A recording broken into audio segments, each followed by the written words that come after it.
You wanna rest a little bit? Huh? You wanna rest a little bit? No, not rested. I put that there because people were walking here and like, and then the security was telling me don't walk out. This is my table. Yeah. You know. I'm good, thank you.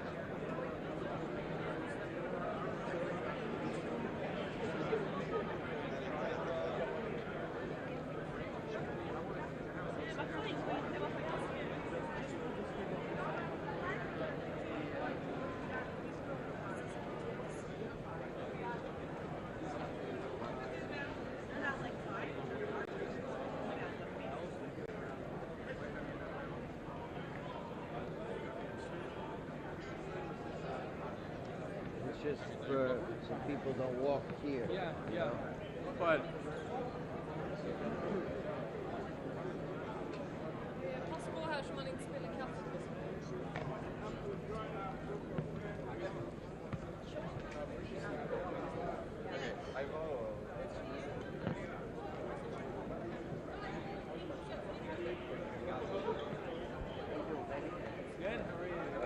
Yeah. Brazil came in this already or not? Brazil come in yet?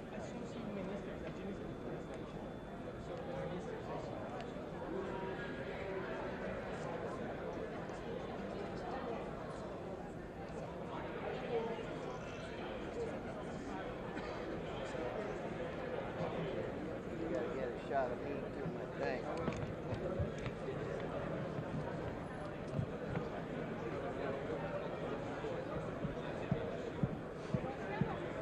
Put your pajamas.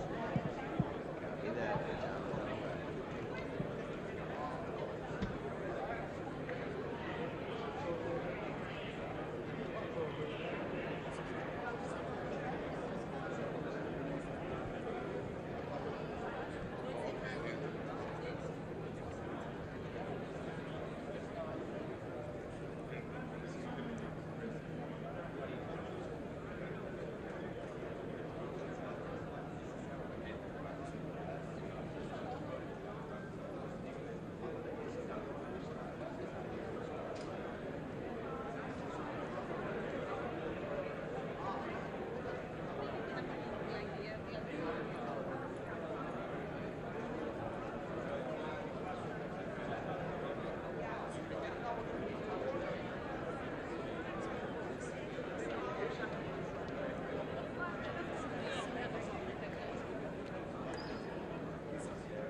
what are you doing? In there.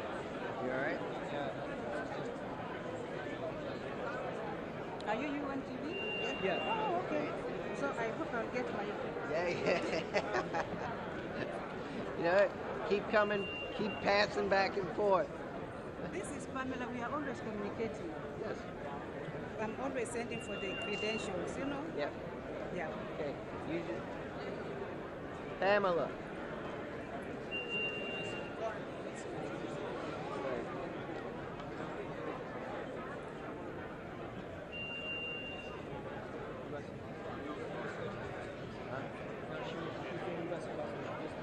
Yeah.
She's experienced.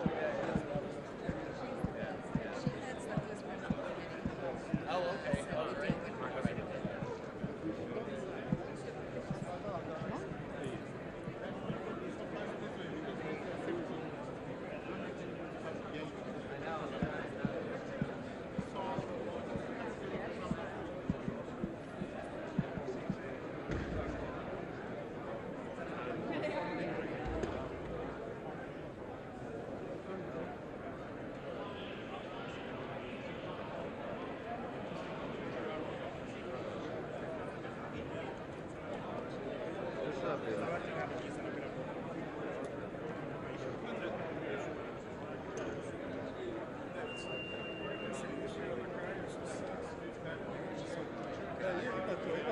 Amazing.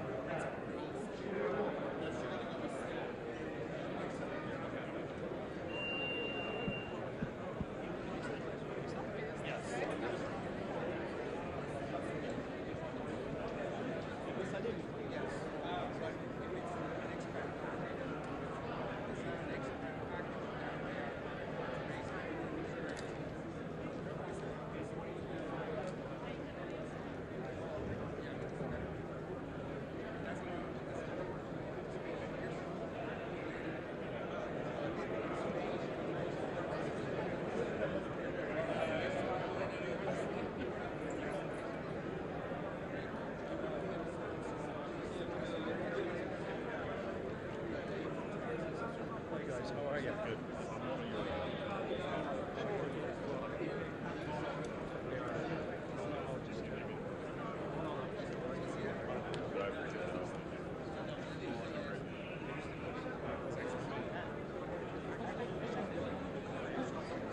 Nu skulle vi sitta på ett annat ställe, va?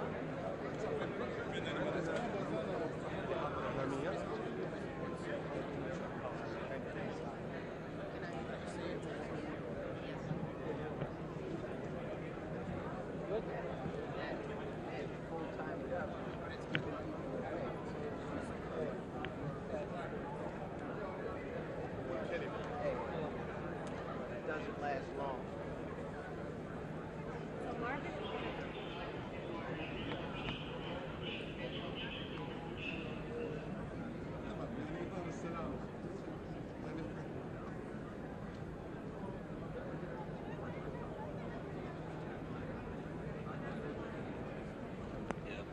Yep.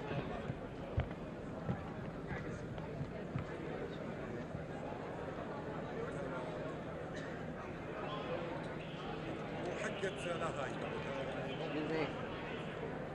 Excuse me. Excuse me.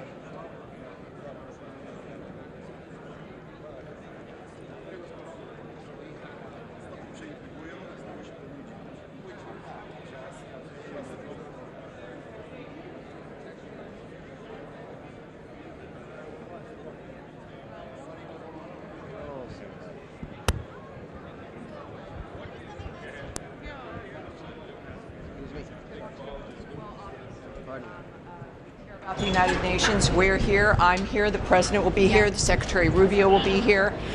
They're transparent, they've been very clear. The President obviously loves New York.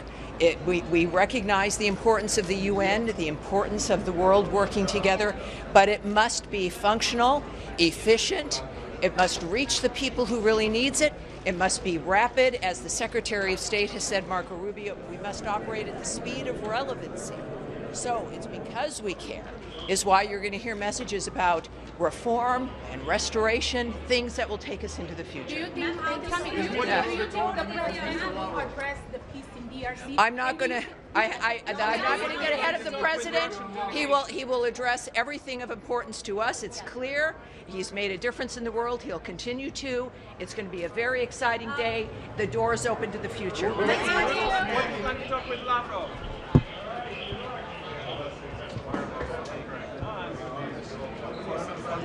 She's vice president.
Fac să interpretita în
Lay it on the ground, on the ground, on the ground. Thank you.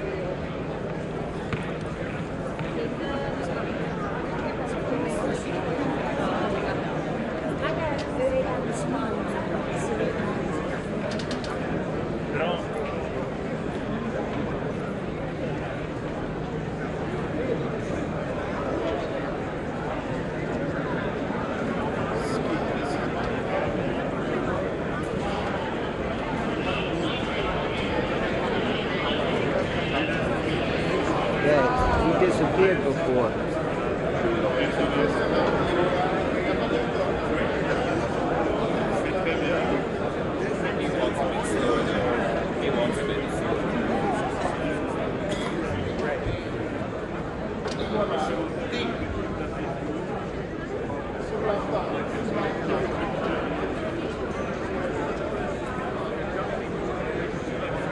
Big motorcade's coming. I don't know who it is. Oh, really?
What can we expect from Rwanda this 80-year-old existence of the United Nations? Is to take stock about the 80 years of existence of the UN, with, you remember that the UN was created after the Holocaust, a genocide. But there are failures that happened during the last 80 years, including the genocide against the Tutsi in Rwanda. So, and we are a bit concerned actually with the resurgence of genocide ideology in our region, especially in CDRC. So we will talk about the positive things, climate change, the digital transformation, the multilateralism that is important for all of us, but to also talk about how the UN will not commit the same mistakes that it has committed in the past by raising the alarm of the situation in our region. What about the Africa being part of the Security Council? That is important because now you know that when the UN Charter was adopted, only 4 African countries were independent and signed on the Charter. And now 2/3 of the items on the agenda of Security Council is about African conflict, African issues. Yet we don't have any single permanent member. So what we believe is that we need to have at least 2 African states as permanent member with all rights and privileges, including the veto right. So we believe in that. What about the ceasefire in DRC? Can you share something? Is it coming? When are we seeing the ceasefire? We signed.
The aisles, actually. Please take your seats. We are going to start now.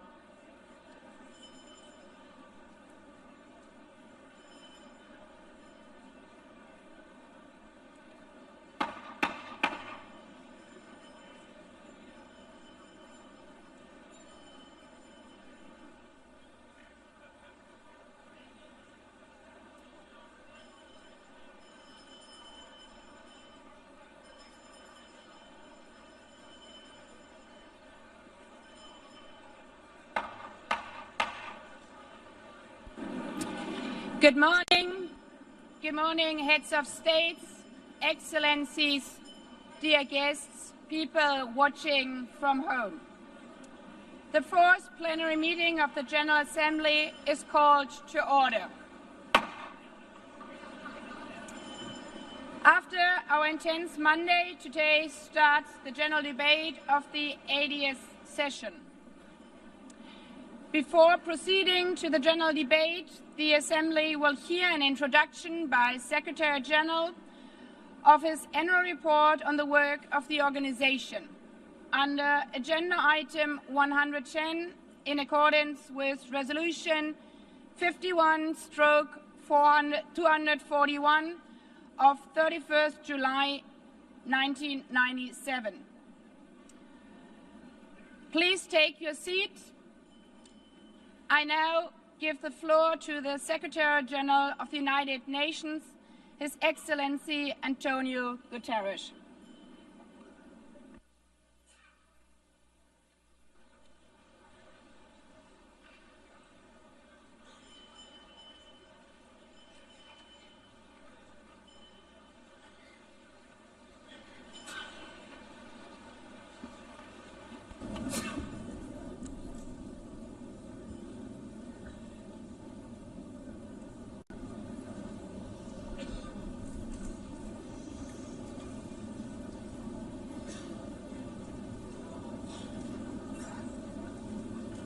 Please, could you take your seats?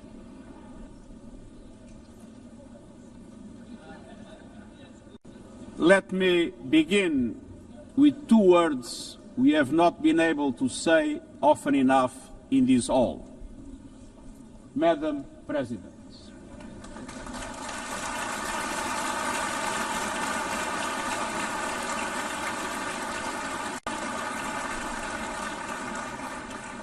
Excellencies, ladies and gentlemen, 8 years ago, in a world scorched by war, leaders made a choice: cooperation over chaos, law over lawlessness, peace over conflict. And that choice gave birth to the United Nations, not as a dream for perfection, but as a practical strategy for the survival of humanity. Many of our founders had seen firsthand the hell of the death camps and the terror of war. They knew that true leadership meant creating a system to prevent a replay of those horrors, a firewall against the flames of conflict and World War III, a forum for sovereign states to pursue dialogue and cooperation, and a concrete affirmation of an essential human truth: we are all in this together. And this General Assembly Hall is the heartbeat of that truth. It is why for decades world leaders have come to this one-of-a-kind podium. It is why you are here today. Because at its best, the United Nations is more than a meeting place. It's a moral compass, a force for peace and peacekeeping, a guardian of international law, a catalyst for sustainable development, a lifeline for people in crisis, a lighthouse for human rights, and the center that transforms your decisions, the decisions of member states, into action. 8 years on, we confront again the question our founders faced, only more urgent, more intertwined, more unforgiving. What kind of world do we choose to build together? Excellencies, we have our work cut out for us, as our ability to carry out that work is being cut from us. We have entered in an age of reckless disruption and relentless human suffering. Look around. The principles of the United Nations that you have established are under siege. Listen, the pillars of peace and progress are buckling under the weight of impunity, inequality, and indifference. Sovereign nations invaded, hunger weaponized, truth silence, rising smoke from bombed-out cities, rising anger in fractured societies, rising seas swallowing coastlines. Each one a warning, each one a question. What kind of world will we choose? A world of raw power or a world of laws? A world that is a scramble for self-interest or a world where nations come together? A world where might makes right or a world of rights for all? Excellencies, our world is becoming increasingly multipolar, and this is positive, reflecting a more diverse, dynamic global landscape. But multipolarity without effective multilateral institutions can court chaos, as Europe has learned the hard way, resulting in World War I. It was multipolar, but there was no multilateral institutions. So let's be clear. International cooperation is not naivete. It is hard-headed pragmatism.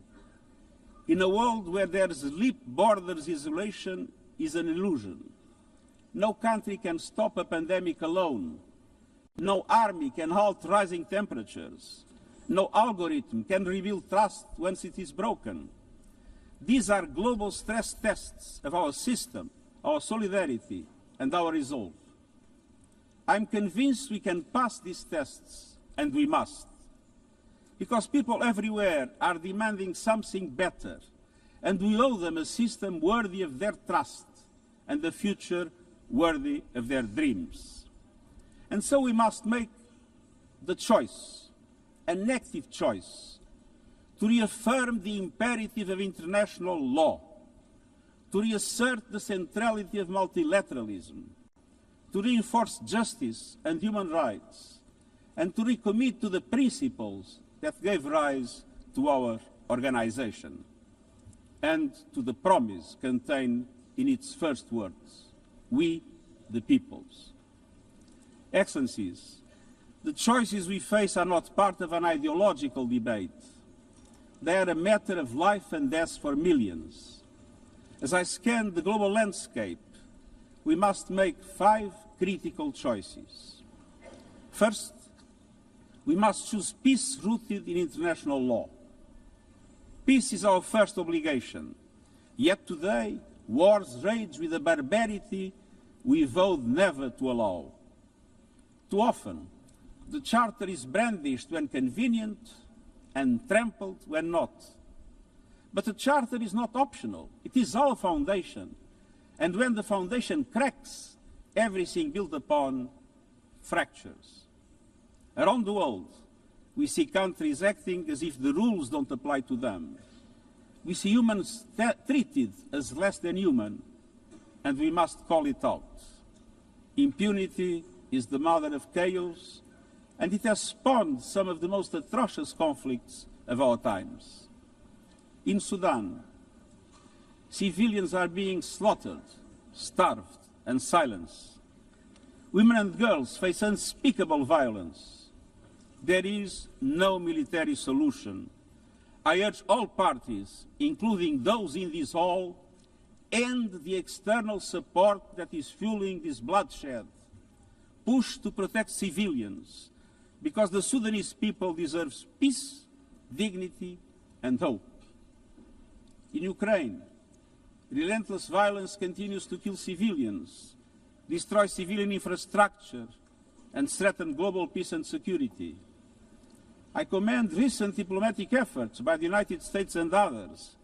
We must work for a full ceasefire and a just, lasting peace in accordance with the Charter, UN resolutions, and international law. In Gaza, the horrors are approaching a third monstrous year. They are the result of decisions that defy basic humanity. The scale of death and destruction are beyond any other conflict in my years as Secretary General. The International Court of Justice has issued legally binding provisional measures in the case named Application of the Convention on the Prevention and Punishment of the Crime of Genocide in the Gaza Strip. Since then, a famine has been declared and the killing has intensified. The measures stipulated by the ICJ must be implemented fully and immediately.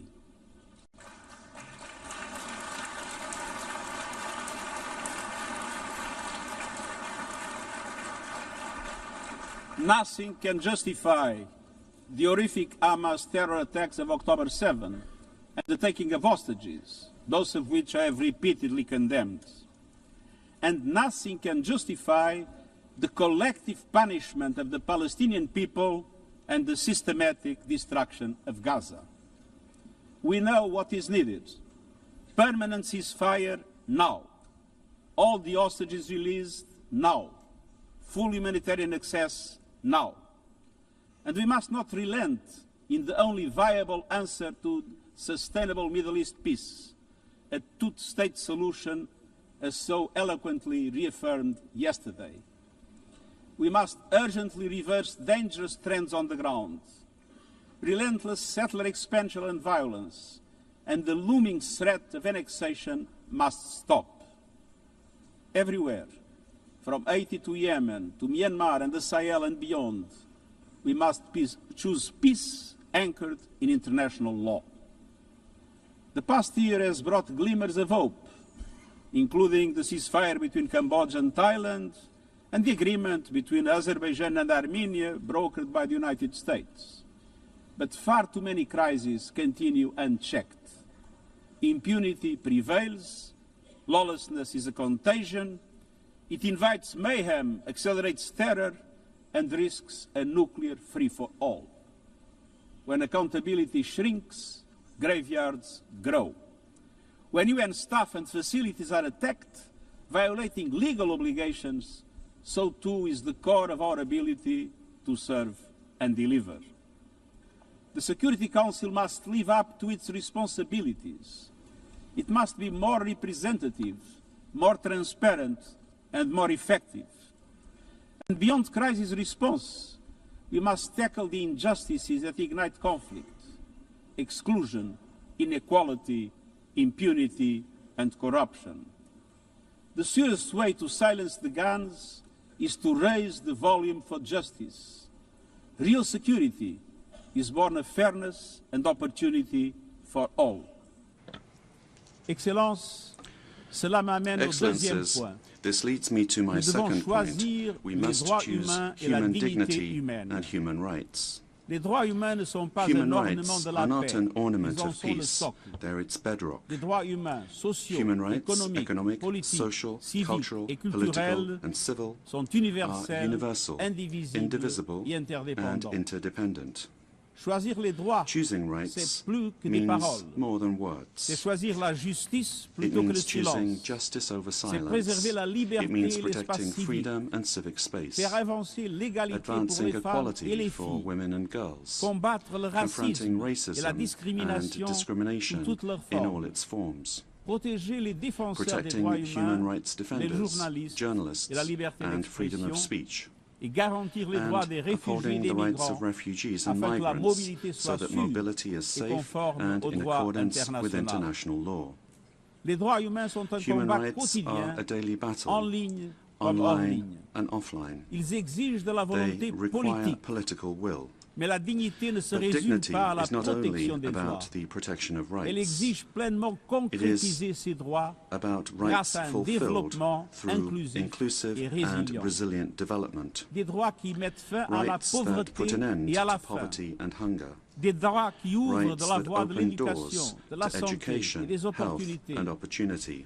Les objectifs de The développement Sustainable durable Development sont Goals notre feuille are de our route shared commune roadmap pour for concrétiser ces achieving droits. these rights. Mais pour avancer sur But cette in order voie, to make il faut progress du down this carburant. road, we need Ce fuel. carburant, c'est le And financement. that fuel is Et nous savons ce qu'un finance. développement bien mené peut We've seen accomplir. what development done right can Au deliver. cours de la dernière In the past décennie, decade, des millions de personnes millions supplémentaires ont more have accédé à gained access to l'électricité, electricity, à des solutions de cuisson clean propres cooking et à solutions, l'Internet. and to the Le internet. mariage des enfants Child marriage recule, is in retreat. la représentation des femmes Women's avance, representation is mais les growing, coupes dans l'aide au but cuts développement to aid font des are ravages. wreaking havoc. Pour un grand nombre de personnes, They are elles a death représentent une sentence condamnation for many. à mort. Pour tant d'autres, For so un many more, avenir confisqué. a stolen future. C'est là tout le This paradoxe is de the notre great époque. paradox of our time. Nous avons les solutions, We have the mais nous solutions, siphonnons le but we carburant are qui siphoning nous off the permettrait fuel d'avancer. that would make it possible to make Choisir la progress. dignité, c'est choisir To la choose justice dignity, we financière must choose et la financial solidarité. justice and solidarity. Nous devons réformer We need l'architecture to financière reform the international internationale financial afin architecture qu'elle soit au so that it service du drives développement development de for all. toutes et de tous. Avant que des banques multilatérales de With bigger développement and plus grandes et bolder plus multilateral audacieuses development qui banks prêtent lending more davantage et mobilisent and plus de capitaux mobilizing more privés pour les private pays en capital développement. for developing countries, with faster and fairer debt relief mechanisms, helping every country in crisis, including middle-income countries. Protecting natural resources by tackling illicit financial flows and abusive tax practices that rob societies of their future. And global financial institutions that represent today's world, with far greater participation of developing countries in terms of their composition and their decision-making. So let us choose a global economy that works for everyone, men and women. Let us choose human rights and dignity, and let us equip ourselves with the means to ensure a transition for people and the planet. Excellencies, this brings me to the third choice. We must choose climate justice. The climate crisis is accelerating, but so are the solutions. The clean energy future is no longer a distant promise. It's already here. No government, industry, or special interest can stop it. But some are trying, hurting economies, locking in higher prices, and squandering a historic opportunity. Excellencies, fossil fuels are a losing bet. Last year, almost all new power capacity came from renewables, and the investment is surging. Renewables are the cheapest and fastest source of new power. They create jobs, drive growth, shield economies from volatile oil and gas markets, connect the unconnected, and can free us from the tyranny of fossil fuels. But not at today's pace. Clean energy investment remains uneven. 21st century grids and storage are not rolling out fast enough. And public subsidies, taking from taxpayer money, still flow to fossil fuels over clean energy by a factor of 9 to 1. Meanwhile, emissions, temperatures, and disasters keep rising. And those least responsible suffer the most. Science says limiting global temperature rise to 1.5 degrees by the end of this century is still possible, but the window is closing. The International Court of Justice has affirmed the legal obligation of states. We must step up action and ambition, especially through strengthened national climate plans. Tomorrow, I will welcome leaders to announce new targets. The G20, the biggest emitters, must lead, guided by common but differentiated responsibilities. But all countries must step up and do more as we head to the UN Climate Conference in Brazil. By accelerating action in energy, forests, methane and industrial decarbonization. By defining a credible roadmap to mobilize $1.3 trillion annually in climate finance by 2035 for developing countries. By supporting just transitions, by doubling finance for adaptation to at least $40 billion this year, and rapidly deploying proven tools to unlock billions more in concessional finance. And by capitalizing the Loss and Damage Fund with significant contributions. All of these requires government, international financial institutions, philanthropies, civil society, and the private sector to work together.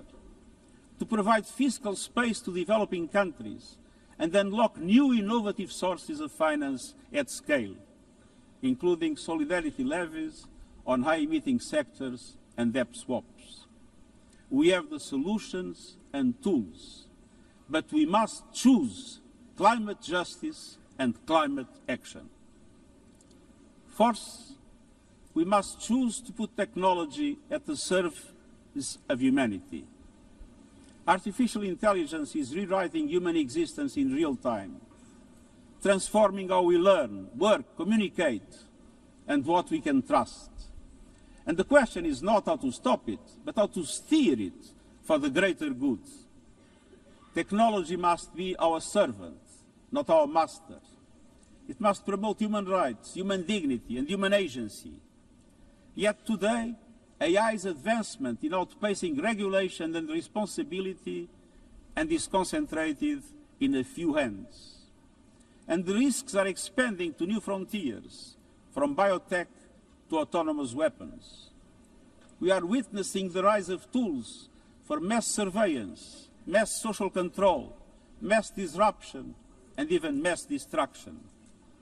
Tools that can drain energy, strain ecosystems, and intensify the race for critical minerals, potentially stoking instability and conflict. Yet, these technologies remain largely ungoverned. We need universal guardrails and common standards across platforms. No company should be above the law. No machines should decide who lives or dies.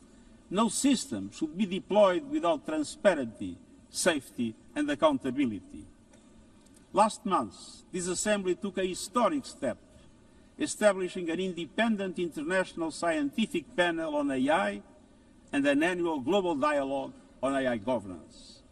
Two new pillars of a shared architecture, connecting science with policy to bring clarity and foresight, enabling innovation to flourish while advancing our values and our rights, and ensuring governments, companies, and civil society can help shape common norms.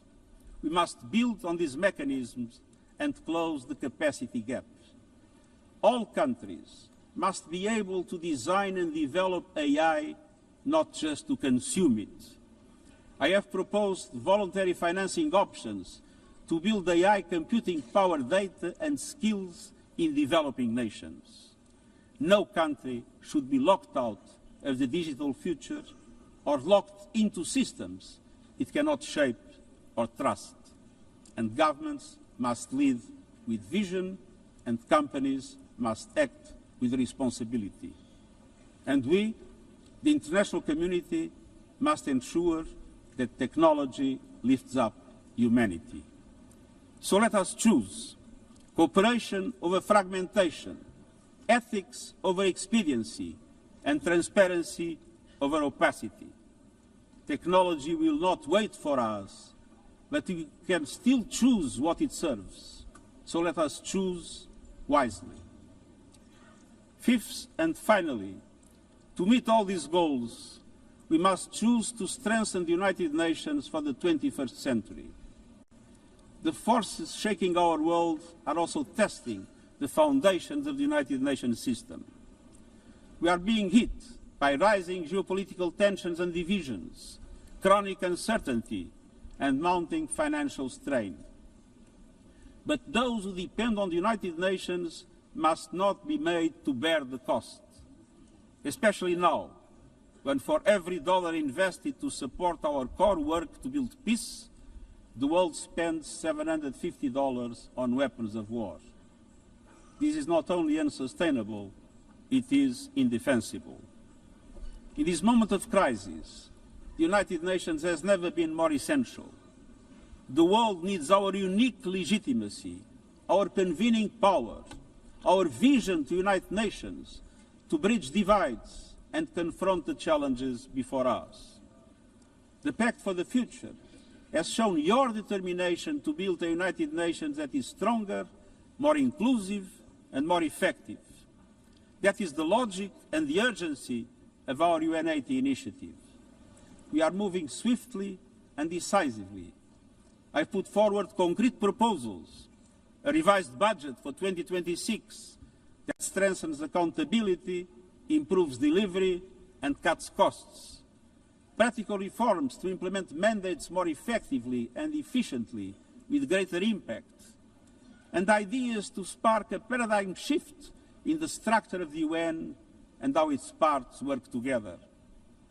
Most of these decisions rest with you, the Member States, and we will move forward in full respect of the established procedures. Together, let us choose to invest in a United Nations that adapts, innovates, and is empowered to deliver for people everywhere. Excellencies, my overriding message comes down to this. Now is the time to choose. It's not enough to know what the right choices are. I urge you to make them. I grew up in a world where choices were few. I was raised in the darkness of dictatorship, where fear silenced voices and hope was nearly crushed. Yet, even the bleakest hours, especially then, I discovered a truth that has never left me. Power does not reside in the hands of those who dominate or divide. Real power resides from people, from our shared resolve to uphold dignity, to defend equality, to believe fiercely in our common humanity and the potential of every human being. I learned early to persevere, to speak out, to refuse to surrender, no matter the challenge, no matter the obstacle, no matter the hour. We must and we will overcome. Because in a world of many choices, there is one choice we must never make, the choice to give up. We must never give up. That is my promise to you, for peace, for dignity, for justice, for humanity, for the world we know is possible when we work as one. I will never, ever give up. Thank you.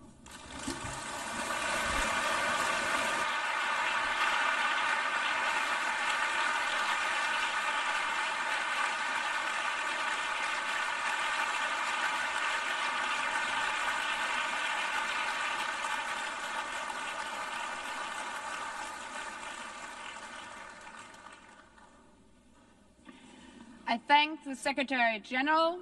The Assembly will now turn to agenda item 8, entitled General Debate.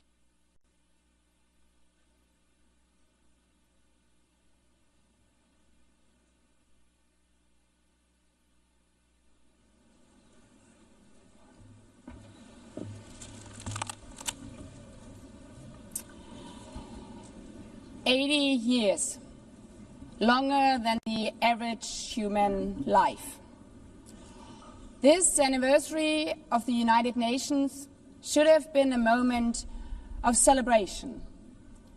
But this is not an ordinary year. Just look at the state of our world, as the Secretary General described. Thousands of orphans in Gaza are wandering around the rubble, eating sand, drinking contaminated water. 90-year-old women in Ukraine are hiding from drones, trapped in their homes instead of living their final years in peace. Children in Haiti, too afraid to walk to school, afraid they might be gunned down by gangs like their friends. And for every conflict and tragedy that seizes the headlines, there are so many more that are forgotten, lost to the news cycle. Like women in Democratic Republic of the Congo, shielding their daughters from armed groups, fearful they might be raped. And Rohingya children, spending their whole childhood in tattered tents, unable to remember what their home looks like. Faced with these realities, now is not the time to celebrate, but to ask ourselves, where is the United Nations? Distinguished heads of state and government, Mr. Secretary General, Excellencies, ladies and gentlemen, people out there in the world watching us. Clearly, we have to do better. But what we should not let cynics allow to weaponize these failures, to argue that our institution is a waste of money, outdated, irrelevant. when the principles of the Charter are ignored? Is it the UN that has failed? When tanks rolled into Ukraine, was it because Article 2 of the Charter is not clear enough about sovereignty and territorial integrity? When civilians, children, are killed in Gaza, is it humanitarian law at fault for failing to protect them? It's not the Charter which fails. It's not the UN as an institution which fails. The Charter, our Charter, is only as strong as member states' willingness to uphold it, and their willingness to hold to account those who violate it. Excellencies, yes, our world is in pain. Yes, we have failures. But imagine how much worse would it be without the United Nations? Would a single person be better off without it? Without UNICEF, 26 million children would not have received an education. Without the World Food Programme, nearly 125 million people would have lacked life-saving food assistance. Without the World Health Organization, over 1 billion vaccines would not have been supplied. Sometimes we could have done more, but we cannot let this dishearten us. If we stop doing the right thing, evil would prevail. This 80th session is not about big celebrations. It's about finding the resolve not to give up, the resolve to be better together, just as our predecessors did 8 decades ago. This institution was born in a world on fire and desperate for reprieve. 750 million, nearly a third of humanity back then, still under colonial rule. 2 world wars in a generation, 70 million dead. The horrors of the Holocaust revealed to our collective shame. This was a generation that knew almost nothing but suffering and despair. The signing of the Charter in 1945 gave hope to millions, gave us a North Star that guided our path from the ashes of war, helped guide nations from colonial rule into independent states, helped end apartheid. Across the decades, the United Nations has been a compass pointing toward peace, humanity, and justice. We have not always succeeded, but the story of this institution is not a story of easy victories. It's a story of falling and rising, of pulling ourselves and each other back up and trying harder. We gather here for the 80th time, not for empty celebration, not out of ritual, not to hear our own voices. We gather to prove that this institution matters, and that through this institution, every nation represented here, no matter how big or small, can summon again the strength and unity first shown in San Francisco 80 years ago. The courage and resolve of world leaders who, even while some called them back then naive, believed they could build a better world from the wreckage of the old. They showed then what true leadership is. It's not about imposing your will or putting others down.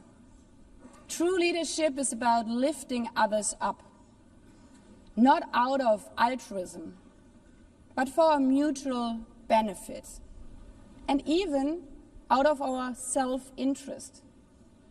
Because as our founders and every architect of peace since then has understood, helping others is what makes ultimately our own countries stronger.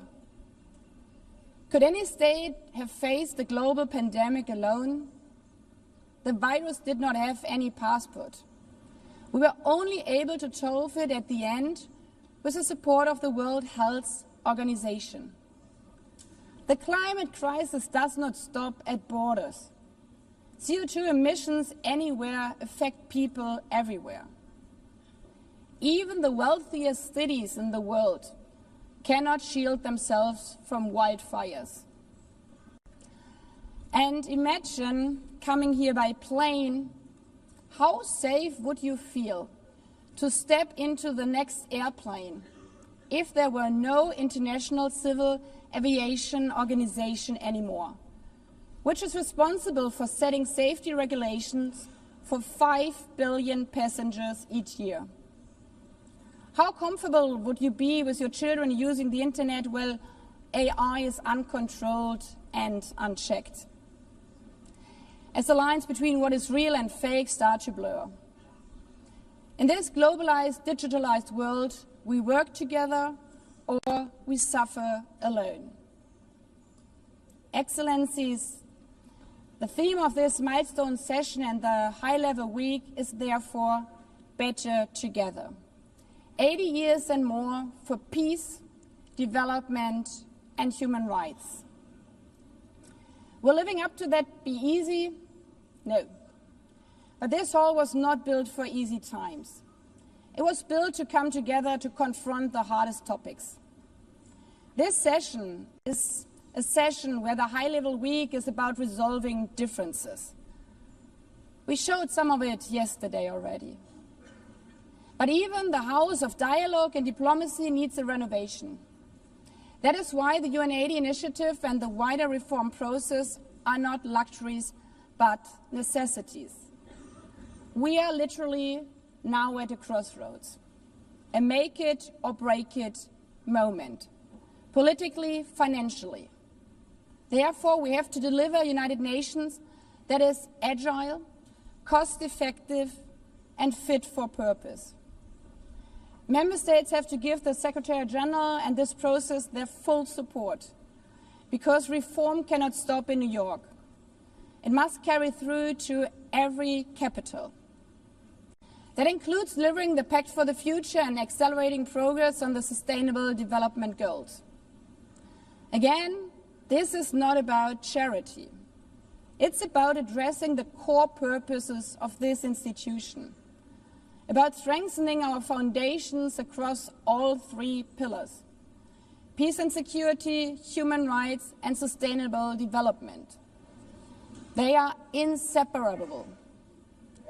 Leaving hundreds of millions trapped in extreme poverty, vulnerable to crisis, and denied their human rights is not only a moral failure, it's a recipe for global unrest, terrorism, and a tragic waste of humanity's greatest resource, its people. Put it simply, without the SDGs, there cannot be lasting peace. Excellencies, our future as an institution will also be shaped by the selection of the next Secretary General. And here we must pause and reflect. In nearly 80 years, this organization has never chosen a woman for that role. One might wonder how out of 4 billion potential candidates, there could not be found a single one. Of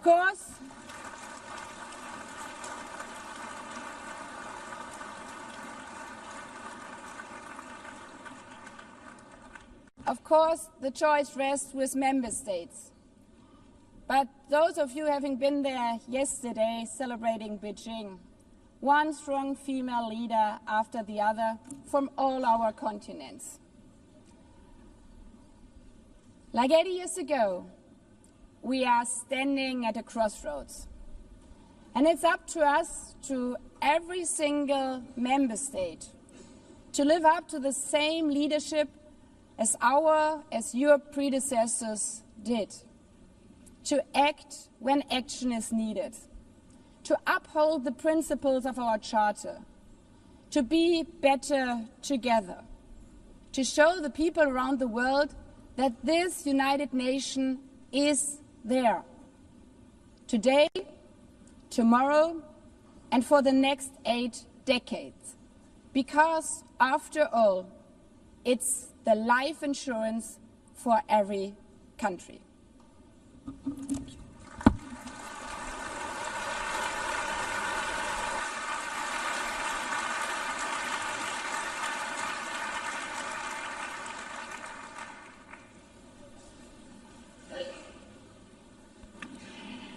Before giving the floor to the first speaker for this morning, I would like to remind Member States that the list of speakers for the general debate has been established on the agreed basis that statements should be no longer than 15 minutes to enable all the speakers to be heard at a given meeting. Within this time frame, I would like to appeal to speakers to deliver their statements at a reasonable pace so that interpretation into the other official languages may be provided properly.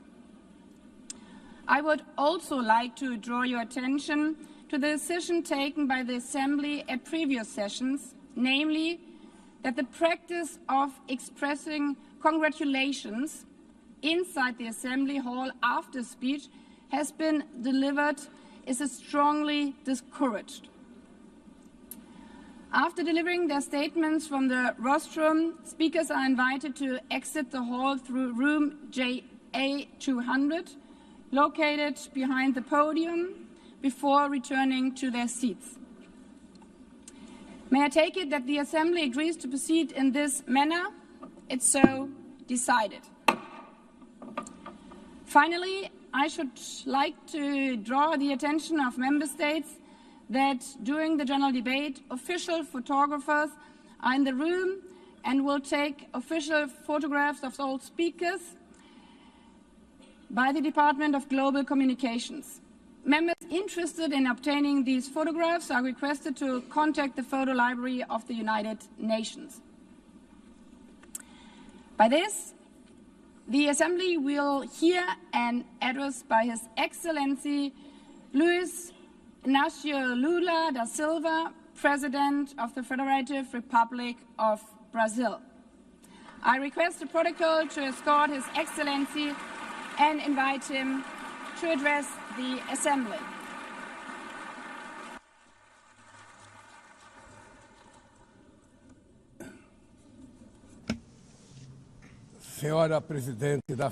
Madam President of the General Assembly, Annalena Baerbock, Mr. Secretary General Antonio Guterres, dear heads of state and government, and representatives of the member states gathered here. This should be a time to celebrate the United Nations. Created at the end of the war, the UN symbolizes the highest expression of the aspiration for peace and prosperity. Today, however, the ideals that inspired its founders in San Francisco are under threat as never before in their history. Multilateralism is at a new crossroads. The organization's authority is in check. We are witnessing the consolidation of an international order marked by repeated concessions to power play, attacks on sovereignty, arbitrary sanctions, and unilateral interventions are becoming the rule. There is a clear parallel between multilateralism crisis and the weakening of democracy. Authoritarianism is strengthened when we fail to act in the face of arbitrary acts, when the international society falters in defending peace, sovereignty, and the rule of law. The consequences are tragic. Throughout the world, anti-democratic forces are trying to subjugate institutions and stifle freedoms.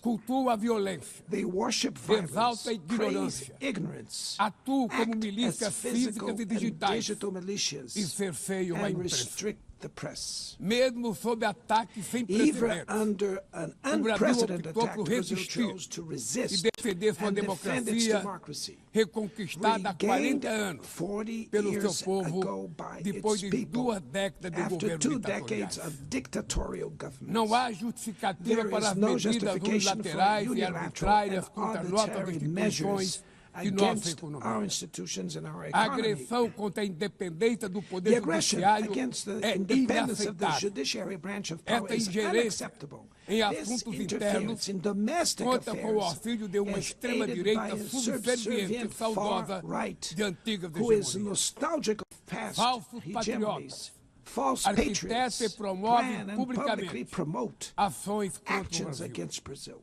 Não há pacificação com Cannot impunidade. be achieved with Há poucos impunity. dias, A few days e ago, pela primeira and for the vez em first time in 525 anos de nossa 525 história, years of our um history, ex-chefe de a Estado former head of state foi condenado was por atentar convicted contra of o Estado attacking the democrático de democratic direito. rule of law. Foi He investigado, was investigated, indiciado e julgado indicted, trialed, e and held responsabilizado pelos accountable seus atos for his em actions processo in a minucioso. meticulous process. Teve amplo direito de defesa, He has the prerrogativa right to que as defend himself was ditaduras secured, negam a às suas prerogative vítimas. that dictatorships deny to Diante their dos victims olhos do mundo, before the eyes of the O Brasil world. deu recado a Brazil todos os sent a candidatos message to all autocratas aspiring e aqueles que os apoiam. autocrats and those who Nossa support them. democracia Our e democracy, nossa our soberania sovereignty são are inegociáveis. non-negotiable.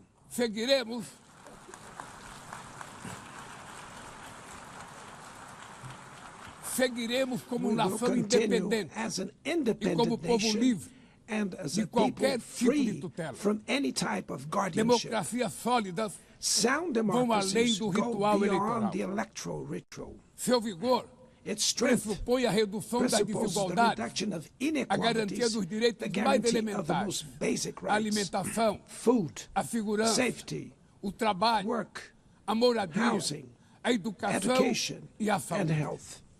A democracia falha Democracy quando as fails mulheres ganham when menos que women os homens earn less than ou men morrem pelas or mãos de die parceiros at e the hands familiares. of partners and family Ela members. perde It quando loses fecha suas when it portas closes its e doors culpa migrantes and pelas blames mazelas do migrants mundo. for the world's ills. A pobreza Poverty é tão is inimiga da much democracia an enemy of quanto o democracy extremismo. as extremism. Por isso, Therefore, foi com orgulho we were proud que to recebemos receive da FAO a confirmation from confirmação de que o FAO Brasil that Brazil voltou a has sair do once mapa again da left fome the hunger este map ano de in this 2020. year, 2025. Mas no mundo, But in the ainda há world, 670 there are milhões still de pessoas famintas 670 e million hungry cerca de people 2 and bilhões e about 300 milhões 2.3 billion enfrentam insegurança face alimentar. food insecurity. A única guerra The only que war todos podem of sair which vencedores everyone é a can que emerge travamos victorious contra a is the fome one e a we wage pobreza. against hunger and Esse é o poverty. objetivo da Aliança This is the Global goal of the que global lançamos no alliance we G20 launched e que já conta at the com o apoio de G20 and which has the 103 support países. of 103 A countries. comunidade The internacional international community precisa rever needs to suas revise prioridades, its priorities, reduzir os gastos com reduce guerras arms e spending, aumentar a ajuda and ao increase desenvolvimento. development aid. Aliviar o serviço da Relieve the dívida service externa of the dos foreign países mais debt pobres, of the poorest sobretudo os countries, above africanos, all African e nations, definir and padrões set mínimos de minimum tributação global global tax standards para que os super so ricos that the super paguem mais rich impostos pay que more os taxes trabalhadores. than workers. A democracia também se Democracy mede is pela also capacidade measured by de the proteger ability as to protect famílias e a families infância. and the childhood. As plataformas digitais Digital platforms trazem offer possibilidade de nos possibilities for aproximar us to come como together jamais in havíamos ways we imaginado, never imagined. mas têm sido usadas But they para have been semear used for intolerância, sowing misoginia, intolerance, misogyny, xenofobia e desinformação. xenophobia, and A internet misinformation. The internet não pode ser terra cannot be sem a lei. land of Cabe ao poder lawlessness. público proteger It's os up mais to governments vulneráveis. to protect the most Regular vulnerable. não é Regulating restringir does a not liberdade de mean expressão, restraining é freedom garantir of que expression. o que It's já é about ilegal ensuring no mundo real that what is seja already tratado assim illegal in the também real no world ambiente is digital, treated the no way in ambiente the virtual virtual. environment. Ataques à Attacks regulação on regulation serve para encobrir serve to interesses cover up escusos hidden e dar interests guarida a and crimes provide como fraudes, shelter for tráfico de crimes pessoas, such pedofilia as fraud, e human investidas trafficking, contra a democracia. pedophilia, and attacks against O democracy. parlamento brasileiro, The Brazilian parliament corretamente, was right to apressou-se em rush abordar esse this to problema. address this issue. Com orgulho, promulguei na última semana uma das leis mais avançadas do mundo para a proteção de crianças e adolescentes na esfera digital. Também enviamos ao Congresso Nacional projeto de lei para fomentar a concorrência nos mercados digitais e para incentivar a instalação de data centers sustentáveis.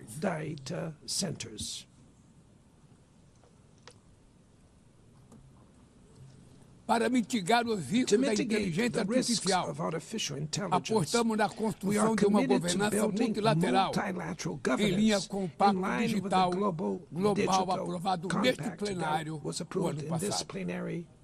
Senhoras e senhores, na América Latina e Caribe, vivemos um momento de crescente polarização e instabilidade.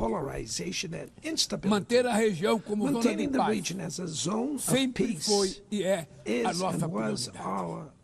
Somos um continente livre de armas de destruição em massa, sem conflitos étnicos ou religiosos. É preocupante a equiparação entre a criminalidade e o terrorismo. A forma mais eficaz de combater o tráfico de drogas é a cooperação para reprimir a lavagem de dinheiro e limitar o comércio de armas. Usar força letal em situações que não constituem conflitos armados equivale a executar pessoas sem julgamento. Outras partes do planeta já testemunharam intervenções que causaram danos maiores do que se pretendia evitar, com graves consequências humanitárias. A via do diálogo não deve estar fechada na Venezuela. O Haiti tem direito a um futuro livre de violência. E é inadmissível que Cuba seja listada como o país que patrocina o terrorismo.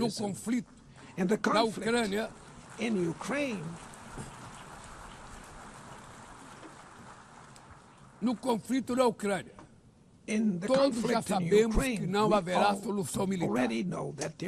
O recente encontro no Alasca despertou a esperança de uma saída negociada. É preciso pavimentar caminhos para uma solução realista. Isso implica levar em conta as legítimas preocupações de segurança de todas as partes. A Iniciativa Africana e o Grupo de Amigos da Paz, criado por China e Brasil, podem contribuir para promover o diálogo. Nenhuma situação é mais emblemática do que o uso desproporcional e ilegal da força do que a da Palestina. Os atentados terroristas perpetrados pelo Hamas são indefensáveis sob qualquer mas nada, absolutamente nada, justifica o genocídio em Gaza. Ali, sob toneladas de escombros, estão enterradas dezenas de milhares de mulheres e crianças inocentes. Ali também estão sepultados o direito internacional humanitário e o mito da superioridade étnica do Ocidente. Esse massacre não aconteceria sem a cumplicidade dos que poderiam evitar. Em Gaza, fome é usada como arma de guerra. O deslocamento forçado de populações é praticado impunemente. Deve expressar minha admiração aos judeus que dentro e fora de Israel se opõem a esta punição coletiva. O povo palestino corre o risco de desaparecer. Só sobreviverá como um Estado independente integrado à comunidade internacional. Esta é a solução defendida por mais de 150 membros da ONU e afirmada ontem aqui, neste mesmo plenário, mas obstruída por um único veto. É lamentável que o presidente Mahmoud tenha sido impedido pelo país anfitrião de ocupar a bancada da Palestina nesse momento histórico.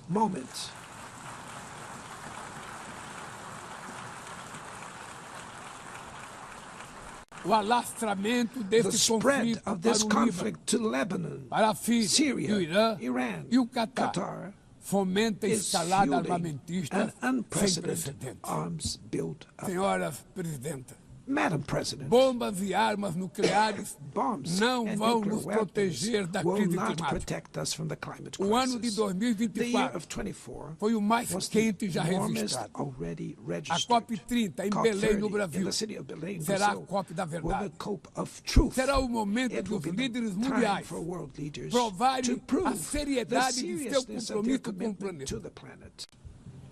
Sem ter o quadro Without completo das a complete contribuições picture nacionalmente determinadas, of the a chamada NDCs, NDC, nationally determined caminharemos de olhos contributions, vendados para um we were verdadeiro walking abismo. blindfolded towards O the Brasil abyss. se Brazil comprometeu a has reduzir committed entre to 59% e reducing its emissions by 67% suas 59 emissões, and abrangendo todos os 67%, gases de covering efeito all estufa greenhouse em gases todos os and setores da all economia. sectors of the economy. Nações em desenvolvimento Developing nations enfrentam a mudança do face clima climate ao change mesmo tempo em while que lutam grappling contra outros with desafios. other challenges. Enquanto isso, Meanwhile, países ricos rich countries usufruem enjoy de padrão de a vida obtido standard às of custas de living 200 reached anos at de the emissões de expense of gases. 200 years of greenhouse Exigir gas maior emissions. ambição e maior acesso greater a ambition recursos and greater e tecnologias access não é to uma resources and questão de technology. caridade, It's not a matter of é charity, apenas uma but questão of de justiça. justice. A corrida por The minerais race críticos for critical essenciais minerals para a essential transição for energética energy não transition pode cannot reproduzir a lógica reproduce the predatória predatory que and marcou asymmetrical os últimos logic séculos. that has Em characterized Belém, recent centuries. In o Belém mundo vai City, conhecer the a world realidade will da learn Amazônia. about the O reality of the Brasil já Amazon. reduziu pela metade Brazil has already o reduced desmatamento na região deforestation by nos half 2 in the últimos anos. region in the last 2 years. Erradicá-lo requer Eradicating garantia, it condições requires dignas de vida para ensuring seus milhões decent de living habitantes. conditions for its millions of Fomentar o inhabitants. desenvolvimento Promoting sustentável sustainable development é o objetivo is the do Fundo objective of the Florestas Tropical Tropicais Forest para Forever sempre, Facility, que o Brasil which pretende Brazil intends lançar to launch para remunerar to compensate os países que countries mantêm that suas keep their florestas em forests pé. standing. É chegado o momento de passar But the time has da come fase to da prove, negociação to move para a from the etapa da negotiation phase to the implementação. implementation O mundo stage. deve The muito ao world regime owes a lot to the criado pela regime Convenção created do by the Clima. Climate Convention. Mas é necessário Climate trazer o combate à mudança do clima para o coração da ONU, para que ela tenha a atenção que merece. Conselho vinculado à Assembleia Geral, com força e legitimidade para monitorar compromissos, dará coerência à ação climática. Trata-se de passo fundamental na direção de uma reforma mais abrangente da organização, que contemple também Conselho de Segurança ampliado nas 2 categorias de seus membros. Poucas áreas retrocederam tanto como o sistema multilateral de comércio.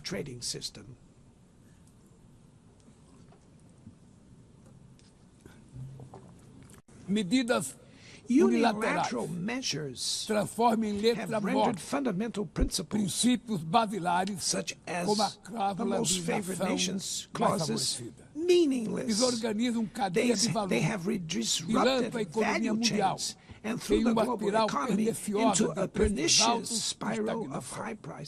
É urgente refundar a OMC em bases modernas e flexíveis. Senhoras e senhores, este ano, o mundo perdeu 2 personalidades excepcionais.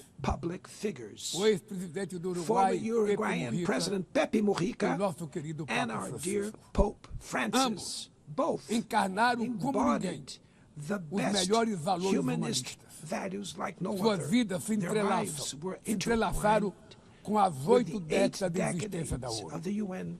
Se ainda estivesse entre nós, provavelmente usariam esta tribuna para lembrar que o autoritarismo, a degradação ambiental e a desigualdade não são inexoráveis. Que os únicos derrotados são os que cruzam os braços resignados. Que podemos vencer os falsos profetas e oligarcas and that we can defeat the false prophets and oligarchs who exploit fear and monetize hate, and that tomorrow is made of daily choices, and it takes courage to act to transform it. In the future that Brazil envisions, There para a is no reedição room de for the rivalidades reenactment ideológicas of ou ideological esferas de rivalries or spheres A of confrontação effort. é Confrontation is inevitável. not inevitable. Precisamos de We lideranças need com clareza leaders de with visão, clear que visions entendam que a who ordem understand internacional that the international não é order jogo is de not a soma zero. zero-sum game. O século The XXI 21st será century cada will vez be mais increasingly multipolar. Para se multipolar. manter pacífico, For it não to pode remain deixar de ser peaceful, multilateral. it cannot fail O Brasil fall confere to multilateral. crescente importância à Brazil União is Europeia, giving à increasing União Africana, importance to the European à Union, the ASEAN, African Union, à CELAC, ASEAN, aos CELAC, BRICS e ao BRICS, G20. and the G20. A voz do The sul voice global of the global south deve ser must respeitada be e ouvida. heard. A ONU, The UN tem hoje The UN quase has 4 today vezes almost mais 4 membros do que os times more members 51 than que estiveram the na 51 fundação. who were at its Nossa foundation. missão histórica Our é historic detorná-la mission novamente, is to make it once portadora de again a esperança barrier of e hope promotora and da a igualdade promoter da of paz, equality, do desenvolvimento peace, sustentável, sustainable e da development, diversidade diversity, e da and tolerância. tolerance. Que Deus May nos God abençoe a bless todos us e muito all. obrigado. And thank you very much.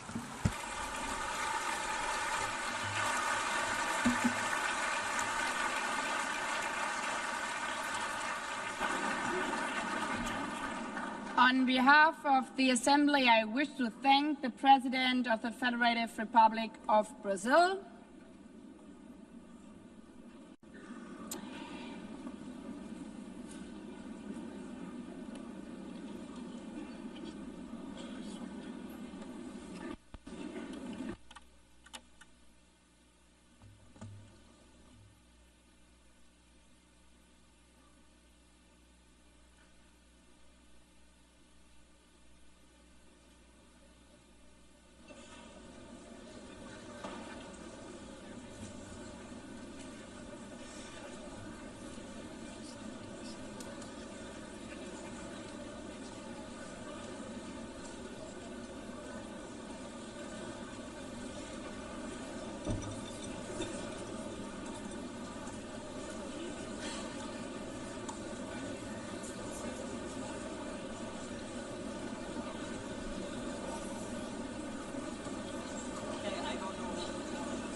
the Assembly will hear an address by His Excellency Donald Trump, President of the United States of America. I request protocol to escort His Excellency and invite him to address the Assembly.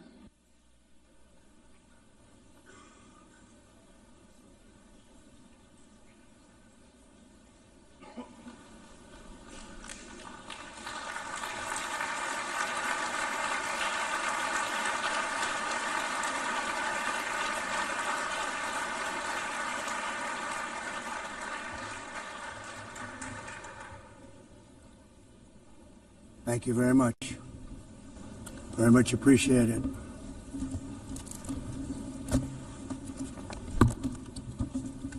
And I don't mind making this speech without a teleprompter, because the teleprompter is not working.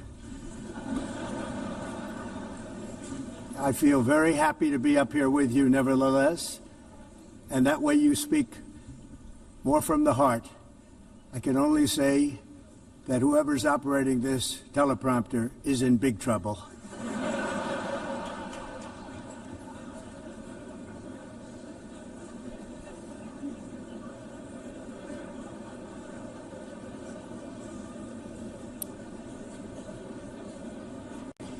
Hello, Madam First Lady.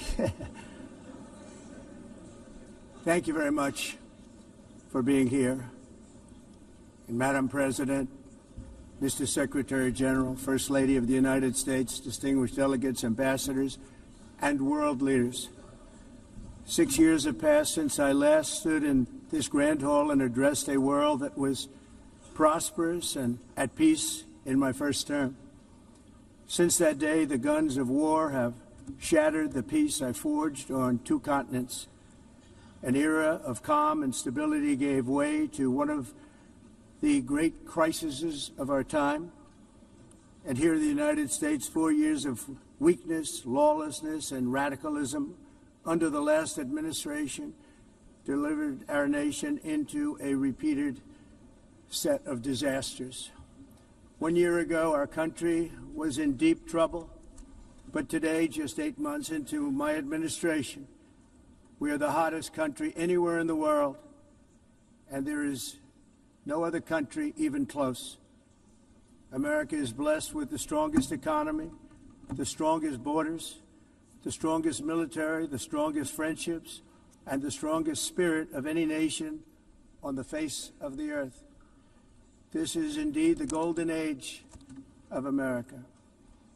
We are rapidly reversing the economic calamity we inherited from the previous administration, including ruinous price increases and record-setting inflation like we've never had before. Under my leadership, energy costs are down, gasoline prices are down, grocery prices are down, mortgage rates are down, and inflation has been defeated. The only thing that's up is the stock market, which just hit a record high. In fact, it hit a record high 48 times in the last short period of time. Growth is surging, manufacturing is booming. The stock market, as I said, is doing better than it's ever done. And all of you in this room benefit by that, almost everybody. And importantly, workers' wages are rising at the fastest pace in more than 60 years. And that's what it's all about, isn't it? In 4 years of President Biden, we had less than $1 trillion of new investment into the United States. In just 8 months since I took office, we have secured commitments and money already paid for $17 trillion. Think of it, 4 years, less than $1 trillion, 8 months, much more than $17 trillion is being invested in the United States, and it's now pouring in from all parts of the world. We've implemented the largest tax cuts in American history and the largest regulation cuts in American history, making this once and again the best country on earth to do business. And many of the people in this room are investing in America, and it's turned out to be an awfully good investment during this 8-month period. In my first term, I built the greatest economy in the history of the world. We had the best economy ever, history of the world. And I'm doing the same thing again, but this time it's actually much bigger and even better. The numbers far surpass my record-setting first term. On our southern border, we have successfully repelled a colossal invasion. And for the last 4 months, and that's 4 months in a row, the number of illegal aliens admitted and entering our country has been 0. Hard to believe, because if you look back just a year ago, it was millions and millions of people pouring in from all over the world, from prisons, from mental institutions, drug dealers. All over the world they came. They just poured into our country with the ridiculous open border policy of the Biden administration. Our message is very simple. If you come illegally into the United States, you're going to jail, or you're going back to where you came from, or perhaps even further than that. You know what that means. I want to thank the country of El Salvador for the successful and professional job they've done in receiving and jailing so many criminals that entered our country. And it was under the previous administration that the number became record-setting, and they're all being taken out. We have no choice. And other countries have no choice, because other countries are in the exact same situation with immigration. It's destroying your country, and you have to do something about it. On the world stage, America is respected again like it has never been respected before. You think about 2 years ago, 3 years ago, 4 years ago, or 1 year ago, we were a laughingstock all over the world. At the NATO summit in June, virtually all NATO members formally committed to increase defense spending at my request from 2% to 5% of GDP, making our alliance far stronger and more powerful than it was ever before. In May, I traveled to the Middle East to visit my friends and rebuild our partnerships in the Gulf, and those valued relationships with Saudi Arabia, Qatar, and the UAE and other countries are now, I believe, closer than ever before. My administration has negotiated one historic trade deal after another, including with the United Kingdom, the European Union, Japan, South Korea, Vietnam, Indonesia, the Philippines, Malaysia, and many, many others. Likewise, in a period of just 7 months, I have ended 7 unendable wars. They said they were unendable. You're never going to get them solved. Some were going for 31 years, 2 of them, 31, think of it, 31 years. One was 36 years. One was 28 years. I ended 7 wars. And in all cases, they were raging with countless thousands of people being killed. This includes Cambodia and Thailand, Kosovo and Serbia, the Congo and Rwanda, a vicious, violent war that was, Pakistan and India, Israel and Iran, Egypt and Ethiopia, and Armenia and Azerbaijan. It included all of them. No president or prime minister, and for that matter, no other country has ever done anything close to that. And I did it in just 7 months. It's never happened before. There's never been anything like that. I'm very honored to have done it. It's too bad that I had to do these things instead of the United Nations doing them. And sadly, in all cases, the United Nations did not even try to help in any of them. I ended 7 wars, dealt with the leaders of each and every one of these countries, and never even received a phone call from the United Nations offering to help in finalizing the deal. All I got from the United Nations was an escalator that on the way up stopped right in the middle. If the First Lady wasn't in great shape, she would have fallen. But she's in great shape.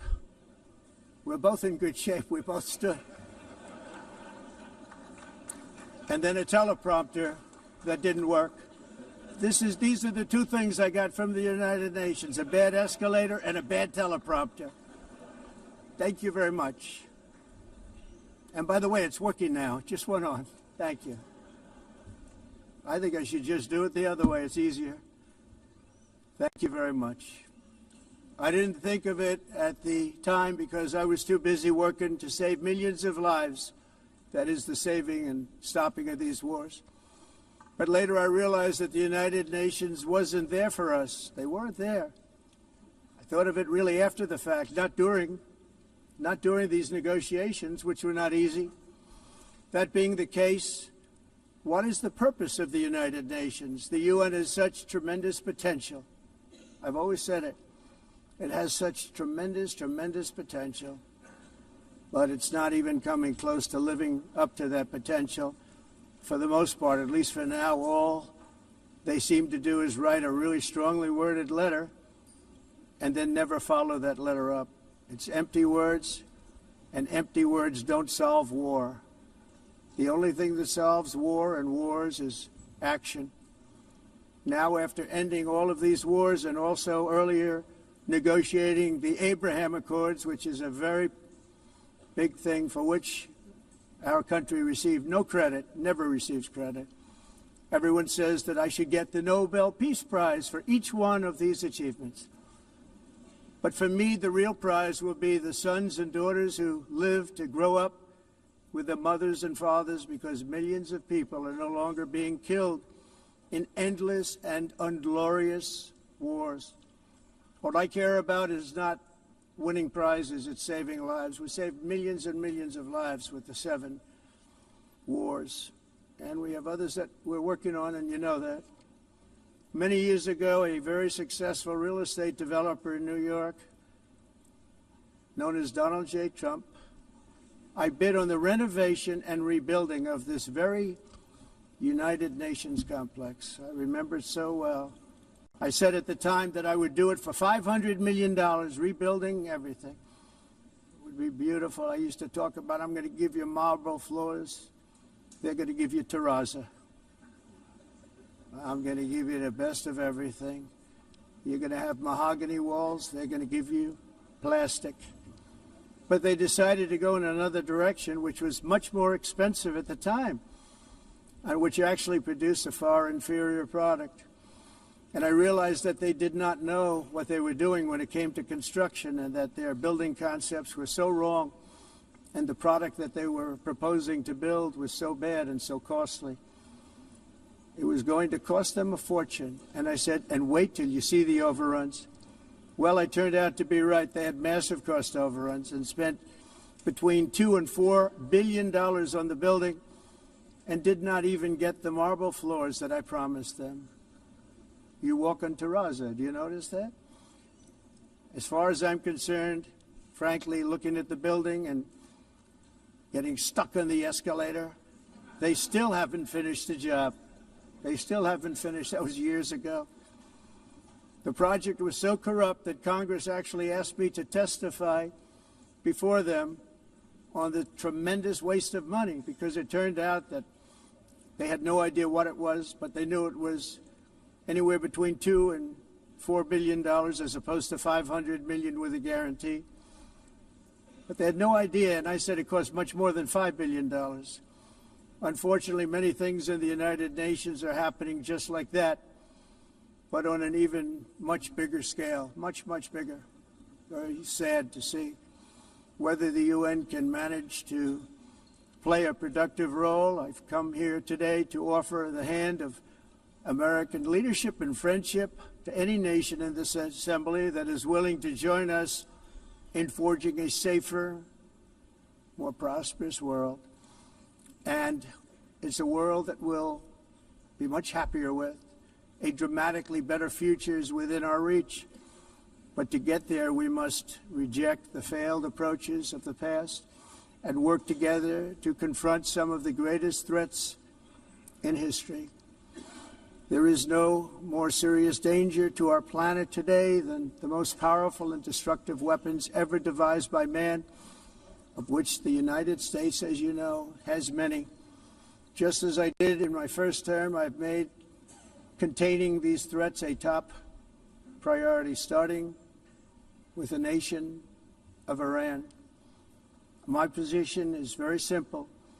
The world's #1 sponsor of terror can never be allowed to possess the most dangerous weapon. That's why, shortly after taking office, I sent the so-called Supreme Leader a letter making a generous offer. I extended a pledge of full cooperation in exchange for a suspension of Iran's nuclear program. The regime's answer was to continue their constant threats to their neighbors and U.S. interests throughout the region, and some great countries that are right nearby. Today, many of Iran's former military commanders, in fact, I can say almost all of them, are no longer with us. They're dead. And 3 months ago, in Operation Midnight Hammer, 7 American B-2 bombers dropped the 14 30,000-pound each bombs on Iran's key nuclear facilities, totally obliterating everything. No other country on earth could have done what we did. No other country has the equipment to do what we did. We have the greatest weapons on earth. We hate to use them. But we did something that for 22 years people wanted to do. With Iran's nuclear enrichment capacity demolished, I immediately brokered an end to the 12-day war, as it's called, between Israel and Iran, with both sides agreeing to fight no longer. As everyone knows, I have also been deeply engaged in seeking a ceasefire in Gaza. Have to get that done. Have to get it done. Unfortunately, Hamas has repeatedly rejected reasonable offers to make peace. We can't forget October 7th, can we? Now, as if to encourage continued conflict, some of this body is seeking to unilaterally recognize a Palestinian state. The rewards would be too great for Hamas terrorists for their atrocities. This would be a reward for these horrible atrocities, including October 7th, even while they refuse to release the hostages or accept a ceasefire. Instead of giving to Hamas and giving so much, because they've taken so much, they have taken so much. This could have been solved so long ago. But instead of giving in to Hamas's ransom demands, those who want peace should be united with one message: release the hostages now. Just release the hostages now. Thank you.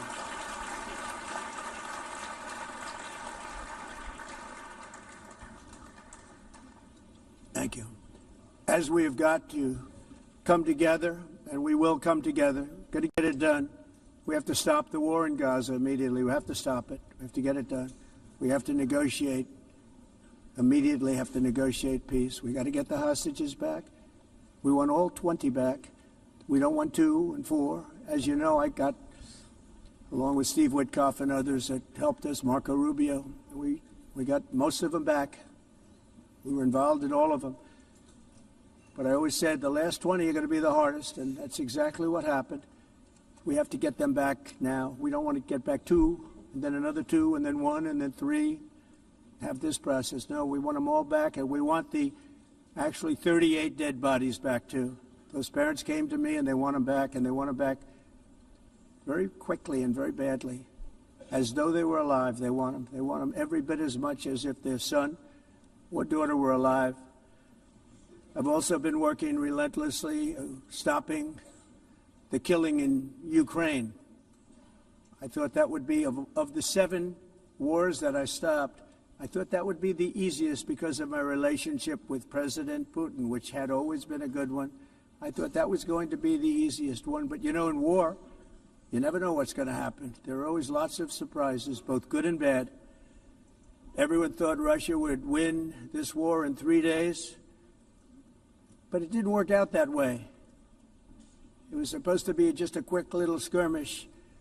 It's not making Russia look good. It's making them look bad. No matter what happens from here on out, this was something that should have taken a matter of days, certainly less than a week. And they've been fighting for 3.5 years and killing anywhere from 5,000 to 7,000 young soldiers, mostly soldiers, on both sides, every single week, from 5,000 to 7,000 dead young people, and some in cities, much smaller numbers, where rockets are shot, where drones are dropped. This war would never have started if I were president. This was a war that should have never happened. It shows you what leadership is, what bad leadership can do to a country. Look what happened to the United States, and look where we are right now in just a short period of time. The only question now is how many more lives will be needlessly lost on both sides. China and India are the primary funders of the ongoing war by continuing to purchase Russian oil. But inexcusably, even NATO countries have not cut off much Russian energy and Russian energy products, which, as you know, I found out about 2 weeks ago, and I wasn't happy. Think of it. They're funding the war against themselves. Who the hell ever heard of that one? In the event that Russia is not ready to make a deal to end the war, then the United States is fully prepared to impose a very strong round of powerful tariffs, which would stop the bloodshed, I believe, very quickly. But for those tariffs to be effective, European nations, all of you are gathered here right now, would have to join us in adopting the exact same measures. I mean, you're much closer to the city. We have an ocean in between. You're right there. And Europe has to step it up. They can't be doing what they're doing. They're buying oil and gas from Russia while they're fighting Russia. It's embarrassing to them, and it was very embarrassing to them when I found out about it, I can tell you that. They have to immediately cease all energy purchases from Russia. Otherwise, we're all wasting a lot of time. So I'm ready to discuss this. We're going to discuss it today with the European nations, all gathered here. I'm sure they're thrilled to hear me speak about it, but that's the way it is. I like to speak my mind and speak the truth. As we seek to reduce the threat of dangerous weapons today, I'm also calling on every nation to join us in ending the development of biological weapons once and for all. And biological is terrible, and nuclear is even beyond, and we include nuclear in that. We want to have a cessation of the development of nuclear weapons. We know, and I get to view it all the time. Sir, would you like to see? And I look at weapons that are so powerful that we just can't ever use them. If we ever use them, the world literally might come to an end. There would be no United Nations to be talking about. There would be no nothing. Just a few years ago, reckless experiments overseas gave us a devastating global pandemic. Yet despite that worldwide catastrophe, many countries are continuing extremely risky research into bioweapons and man-made pathogens. This is unbelievably dangerous. To prevent potential disasters, I'm announcing today that my administration will lead an international effort to enforce biological weapons convention, which is going to be meeting with the top leaders of the world by pioneering an AI verification system that everyone can trust. Hopefully the UN can play a constructive role, and it will also be one of the early projects under AI. Let's see how good it is, because a lot of people are saying it could be one of the great things ever, but it also can be dangerous, but it can be put to tremendous use and tremendous good, and this would be an example of that. Not only is the UN not solving the problems it should, too often, it's actually creating new problems for us to solve. The best example is the #1 political issue of our time, the crisis of uncontrolled migration. It's uncontrolled. Your countries are being ruined. The United Nations is funding an assault on Western countries and their borders. In 2024, the UN budgeted $372 million in cash assistance to support an estimated 624,000 migrants journeying into the United States. Think of that. The UN is supporting people that are illegally coming into the United States, and then we have to get them out. The UN also provided food, shelter, transportation, and debit cards to illegal aliens. Can you believe that? On the way to infiltrate our southern border. Millions of people came through that southern border. Just a year ago, millions and millions of people were pouring in, 25 million altogether over the 4 years of the incompetent Biden administration. And now we have it stopped, totally stopped. In fact, they're not even coming anymore because they know they can't get through.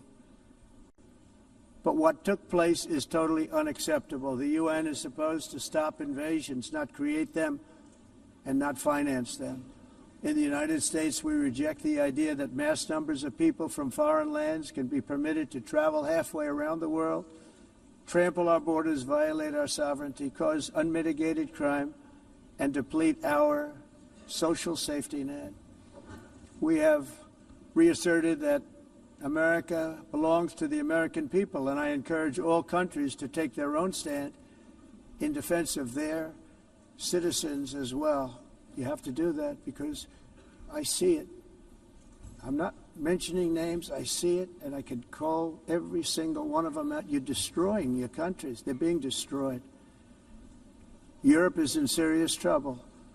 They've been invaded by a force of illegal aliens like nobody's ever seen before. Illegal aliens are pouring into Europe. Nobody is ever, and nobody's doing anything to change it, to get them out. It's not sustainable. And because they choose to be politically correct, they're doing just absolutely nothing about it. And I have to say, I look at London, where you have a terrible mayor, terrible, terrible mayor. And it's been so changed, so changed. Now they want to go to Sharia law.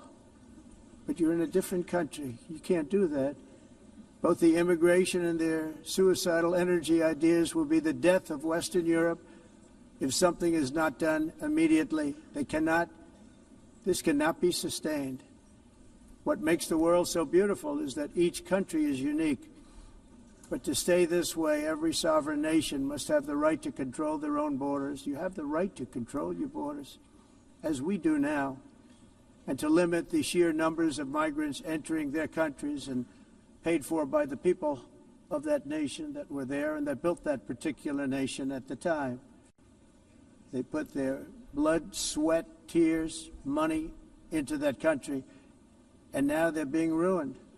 Proud nations must be allowed to protect their communities and prevent their societies from being overwhelmed by people they have never seen before, with different customs, religions, with different everything.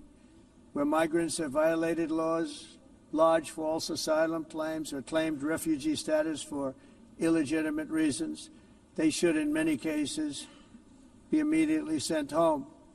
And while we will always have a big heart for places and people that are struggling and truly compassionate, answers will be given.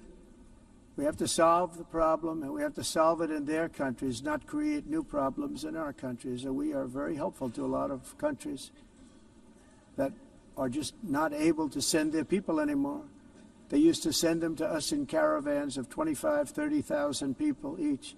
These massive caravans of people pouring into our country, totally unchecked and unvetted. But not anymore.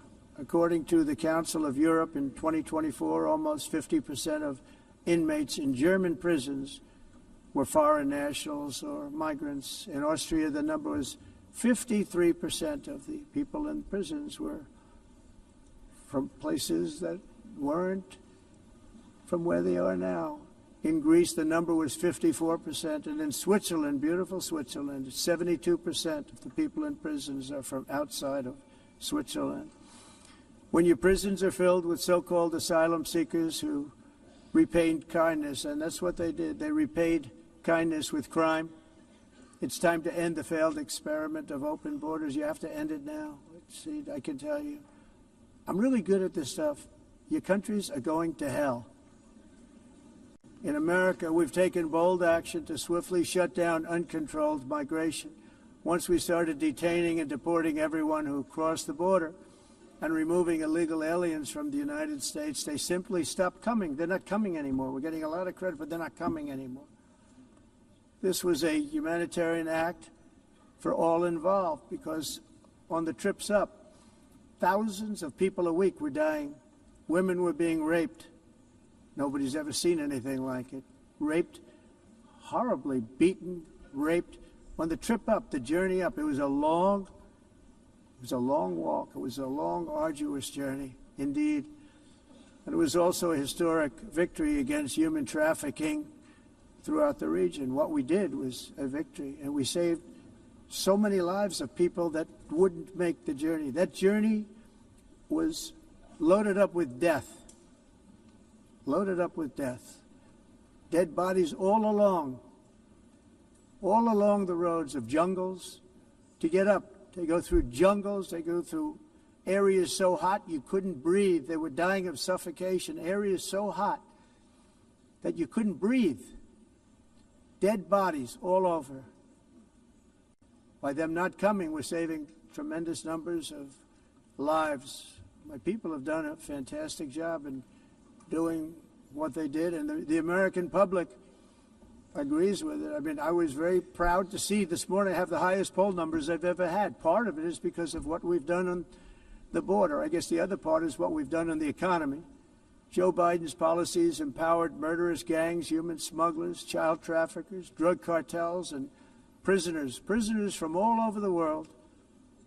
The previous administration also lost nearly 300,000 children. Think of that. They lost more than 300,000 children, little children, who were trafficked into the United States on the Biden watch, many of whom have been raped, exploited, and abused, and sold.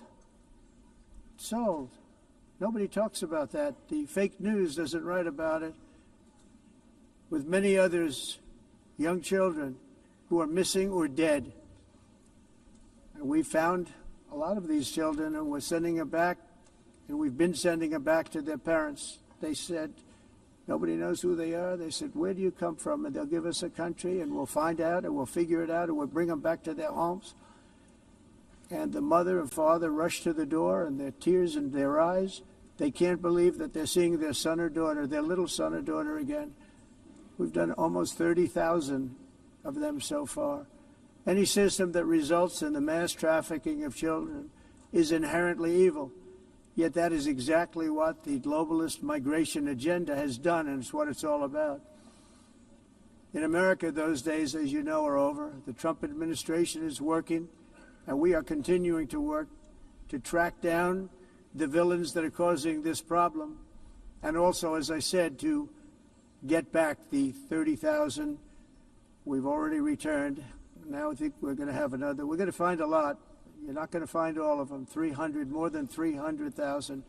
They're lost or they're dead. They're lost or they're dead because of the animals that did this. To protect our citizens, I've also designated multiple savage drug cartels as far as and you see this, and you see it happening right before your eyes. Let's put it this way. People don't like taking big loads of drugs in boats anymore. There aren't too many boats that are traveling on the seas by Venezuela. They tend not to want to travel very quickly anymore. And we've virtually stopped drugs coming into our country by sea. We call them the water drugs. They kill hundreds of thousands of people. I've also designated multiple savage drug cartels as far as foreign terrorist organizations, along with two bloodthirsty transnational gangs, probably the worst gangs anywhere in the world, MS-13 and Tren de Aragua. Tren de Aragua is from Venezuela, by the way.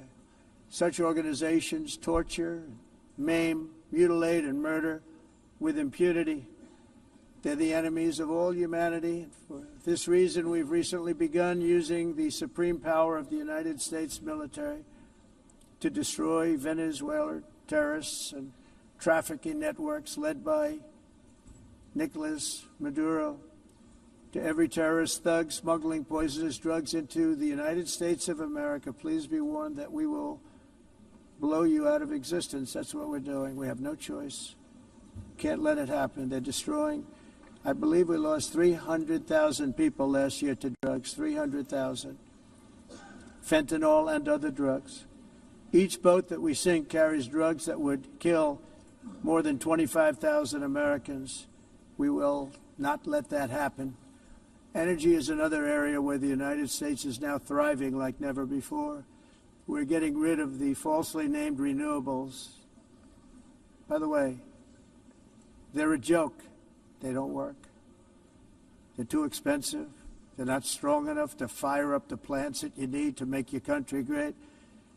The wind doesn't blow. Those big windmills are so pathetic and so bad, so expensive to operate. And they have to be rebuilt all the time, and they start to rust and rot. Most expensive energy ever conceived, and it's actually energy. You're supposed to make money with energy, not lose money. You lose money, the governments have to subsidize. You can't put them out without massive subsidies. And most of them are built in China, and I give China a lot of credit. They build them, but they very few wind farms. So why is it that they build them and they send them all over the world, but they barely use them? You know what they use? Coal. They use gas. They use almost anything, but they don't like wind. But they sure as hell like selling the windmills. Europe, on the other hand, is a long way to go, with many countries being on the brink of destruction because of the green energy agenda, and I give a lot of credit to Germany. Germany was being led down a very sick path, both on immigration, by the way, and on energy. They were going green, and they were going bankrupt. And the new leadership came in, and they went back to where they were, with fossil fuel and with nuclear, which is good. It's now safe. You can do it properly. But they went back to where they were, and they opened up a lot of different plants, energy-producing plants, and they're doing well. I give Germany a lot of credit for that. They've said this is a disaster, what's happening. They were going all green. All green is all bankrupt. That's what it represents. And It's not politically correct. I'll be very badly criticized for saying it, but I'm here to tell the truth. I don't care. It doesn't matter to me. I'm in New York City. I'm feeling a lot safer. Crime, we're getting crime down. And by the way, speaking of crime, Washington, D.C. Washington, D.C. was the crime capital of America. Now it's a totally, after 12 days, it's a totally safe city. Everyone's going out to dinner. They're going out to restaurants. Your wife can walk down the middle of the street with or without you. Nothing's going to happen. My people have done a fantastic job. And yes, I called in the National Guard, and the National Guard took care of business, and they weren't politically correct, but they took care of business. We got 1,700 career criminals out, brought them back to where they came from, the countries where they came from, or put them in jails. Washington, D.C. is now a totally safe city again, and I welcome you to come. In fact, we'll have dinner together at a local restaurant, and we'll be able to walk. We don't have to go by an armor-plated vehicle. We'll walk right over there from the White House. They've given up their powerful edge, a lot of the countries that we're talking about, in oil and gas, such as essentially closing the great North Sea oil. Oh, the North Sea, I know it so well. Aberdeen was the oil capital of Europe, and there's tremendous oil that hasn't been found in the North Sea. Tremendous oil. And I was with the Prime Minister I respect and like a lot, and I said, you're sitting with the greatest asset. They essentially closed it by making it so highly taxed that no developer, no oil company can go there. They have tremendous oil left, and more importantly, they have tremendous oil that hasn't even been found yet. And what a tremendous asset for the United Kingdom. And I hope the Prime Minister is listening, because I told it to him 3 days in a row. That's all he heard. North Sea oil, North Sea, because I want to see them do well. I want to stop seeing them ruining that beautiful Scottish and English countryside with windmills and massive solar panels that go 7 miles by 7 miles, taking away farmland. But we're not letting this happen in America. In 1982, the executive director of the United Nations Environmental Program predicted that by the year 2000, climate change would cause a global catastrophe. He said that it will be irreversible, as any nuclear holocaust would be. This is what they said at the United Nations. What happened? Here we are. Another UN official stated in 1989 that within a decade, entire nations could be wiped off the map by global warming. Not happening. You know, it used to be global cooling. If you look back years ago in the 1920s and the 1930s, they said, global cooling will kill the world. We have to do something. Then they said global warming will kill the world, but then it started getting cooler, so now they could just call it climate change, because that way they can't miss. It's climate change, because if it goes higher or lower, whatever the hell happens, there's climate change. It's the greatest con job ever perpetrated on the world, in my opinion. Climate change, no matter what happens, you're involved in that. No more global warming, no more global cooling. All of these predictions made by the United Nations and many others, often for bad reasons, were wrong. They were made by stupid people that have cost their countries fortunes and given those same countries no chance for success. If you don't get away from this green scam, your country is going to fail. And I'm really good at predicting things, you know. They actually said during the campaign they had a hat, the best-selling hat. Trump was right about everything. And I don't say that in a braggadocious way, but it's true. I've been right about everything.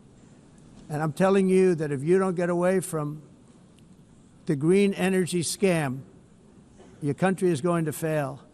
And if you don't stop people that you've never seen before, that you have nothing in common with, your country is going to fail. I'm the President of the United States, but I worry about Europe. I love Europe. I love the people of Europe. And I hate to see it being devastated by energy and immigration. This double-tailed monster destroys everything in its wake, and they cannot let that happen any longer. You're doing it because you want to be nice. You want to be politically correct, and you're destroying your heritage. They must take control strongly and immediately of the unmitigated immigration disaster and the fake energy catastrophe before it's too late. The carbon footprint is a hoax made up by people with evil intentions, and they're heading down a path of total destruction. You know, the carbon footprint was a big, big thing a few years ago.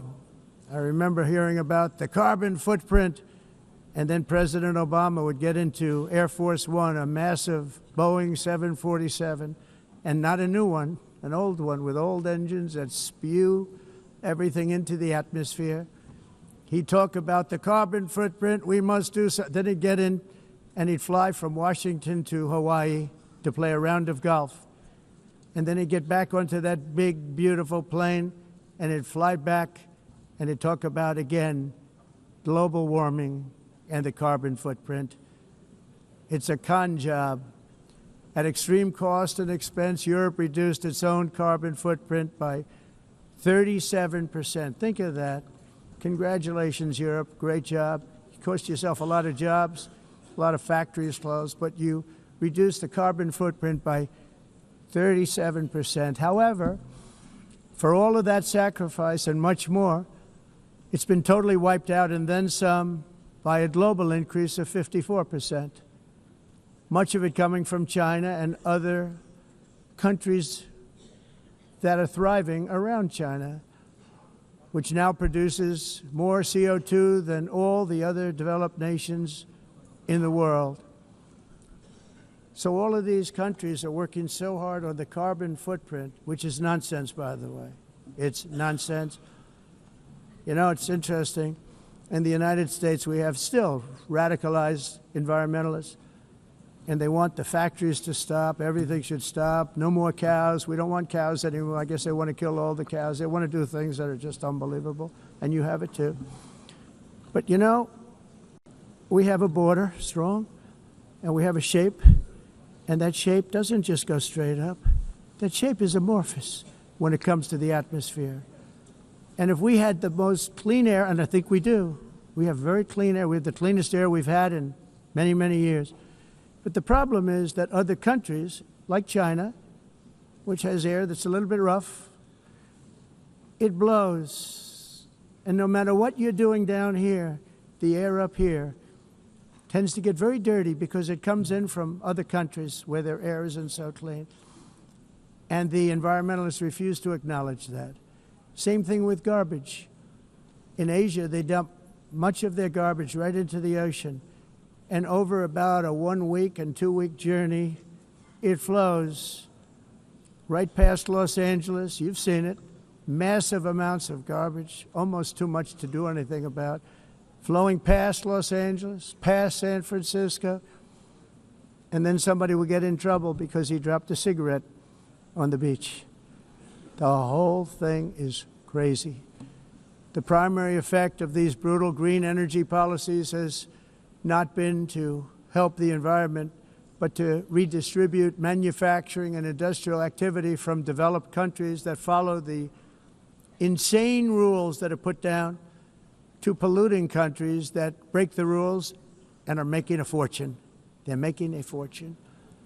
European electricity bills are now 4 to 5 times more expensive than those in China, and 2 to 3 times higher than the United States. And our bills are coming way down. You probably see that our gasoline prices are way down. You know, we have an expression, drill, Nós reduzimos os custos de energia porque nós faremos, como vamos fazer tudo isso, reduzir os custos de energia, e os custos diminuíram nos Estados Unidos. Por exemplo, se você olhar nos países em faturas de energia climática, mas nós nos Estados Unidos conseguimos usar eles e evitar aumento da temperatura, porque é muito caro também usar nada e ninguém usa. The entire globalist concept of asking successful industrialized nations to inflict pain on agenda mundialista não tem nenhum sentido. Disrupt their entire societies must be rejected completely and totally, and it must be immediate. That's why in America I withdrew from the fake Paris Climate Accord, where, by the way, America was paying so much more than every country. Others weren't paying. China didn't have to pay until 2030. Russia was given an old standard that was easy to meet, a 1990 standard. But for the United States, we're supposed to pay like $1 trillion. And I said, this is another scam. The fact is, the United States has been taken advantage of by the world for many, many years, but not any longer, as you probably noticed.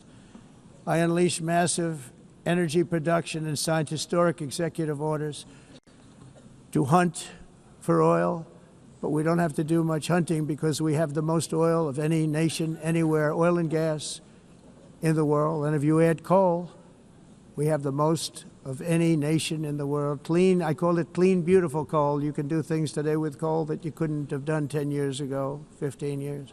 So I have a little standing order in the White House. Never use the word coal, only use the words clean, beautiful coal. Sounds much better, doesn't it? But we stand ready to provide any country with abundant, affordable energy supplies if you need them, when most of you do. We're proudly exporting energy all over the world. We're now the largest exporter. In the United States, we want trade and robust commerce with all nations, everybody. We want to help nations. We're going to help nations. But it must also be fair and reciprocal. The challenge with trade is much the same with climate. The countries that followed the rules, all their factories have been plundered. It's really sad to watch. They've been broken. They've been broken by countries that broke the rules. That's why the United States is now applying tariffs to other countries, and much as these tariffs were for many years applied to us, uncontrollably applied to us. We've used tariffs as a defense mechanism under the Trump administration, including my first term, where hundreds of billions of dollars in tariffs were taken in. And by the way, we had the lowest inflation, and now we have very low inflation. The only thing different is that we have hundreds of billions of dollars flowing into our country. But this is how we will ensure that the system works for everyone and is sustainable into the future. We're also using tariffs to defend our sovereignty and security throughout the world, including against nations that have taken advantage of former U.S. administrations for decades, including the most corrupt, incompetent administration in history, the sleepy Joe Biden administration. Brazil now faces major tariffs in response to its unprecedented efforts to interfere in the rights and freedoms of our American citizens and others, with censorship, repression, weaponization, judicial corruption, and targeting of political critics in the United States. I have a little problem saying this because I must tell you, I was walking in and the leader of Brazil was walking out. We saw him, and I saw him, he saw me, and we embraced. And then I'm saying, can you believe I'm going to be saying this in just 2 minutes? But we actually agreed that we would meet next week. We didn't have much time to talk, like about 20 seconds. They were in retrospect, I'm glad I waited because this thing didn't work out too well. But we did talk. We had a good talk, and we agreed to meet next week, if that's of interest. But he seemed like a very nice man, actually. He liked me, I liked him. But if you, and I only do business with people I like. When I don't like them, I don't like them. But we had, at least for about 39 seconds, we had excellent chemistry. It's a good sign. But also in the past, Brazil, can you believe this, unfairly tariffed our nation, but now because of our tariffs, we are hitting them back, and we're hitting them back very hard. As president, I will always defend our national sovereignty and the rights of American citizens. So I'm very sorry to say this, that Brazil is doing poorly and will continue to do poorly. They can only do well when they're working with us. Without us, they will fail, just as others have failed. It's true. Next year, the United States will celebrate the 250th anniversary of our glorious independence, a testament to enduring power and American freedom and spirit. We will also be proudly hosting the 2026 FIFA World Cup, and shortly thereafter, the 2028 Olympics, which is going to be very exciting. I hope you all come. I hope that countless people from all over the globe will take part of these will be great celebrations of liberty and human achievement, and that together we all can rejoice in the miracles of history that began in July 4th, 1776, when we founded the light to all nations. And it's something really that an amazing thing came out of that date. It's called the United States of America. In honor of this momentous anniversary, I hope that all countries who find inspiration in our example will join us in renewing our commitment, values, and those values really that we hold so dear. Together, let us defend free speech and free expression. Let us protect religious liberty, including for the most persecuted religion on the planet today. It's called Christianity. And let us safeguard our sovereignty and cherish qualities that have made each of our nations so special, incredible, and extraordinary. In closing, I just want to repeat that immigration and the high cost of so-called green renewable energy is destroying a large part of the free world and a large part of our planet. Countries that cherish freedom are fading fast because of their policies on these two subjects. You need strong borders and traditional energy sources if you are going to be great again. Whether you have come from north or south, east or west, near or far, every leader in this beautiful hall today represents a rich culture, a noble history, and a proud heritage that makes each nation majestic and unique, unlike anything else in human history or any other place on the face of the earth. From London to Lima, from Rome to Athens, from Paris to Seoul, from Cairo to Tokyo and Amsterdam to right here in New York City, we stand on the shoulders of the leaders and legends, generals and giants, heroes and titans who won and built our beloved nations, all of our nations, with their own courage, strength, spirit, and skill. Our ancestors climbed mountains, conquered oceans, crossed deserts, and trekked over wide open plains.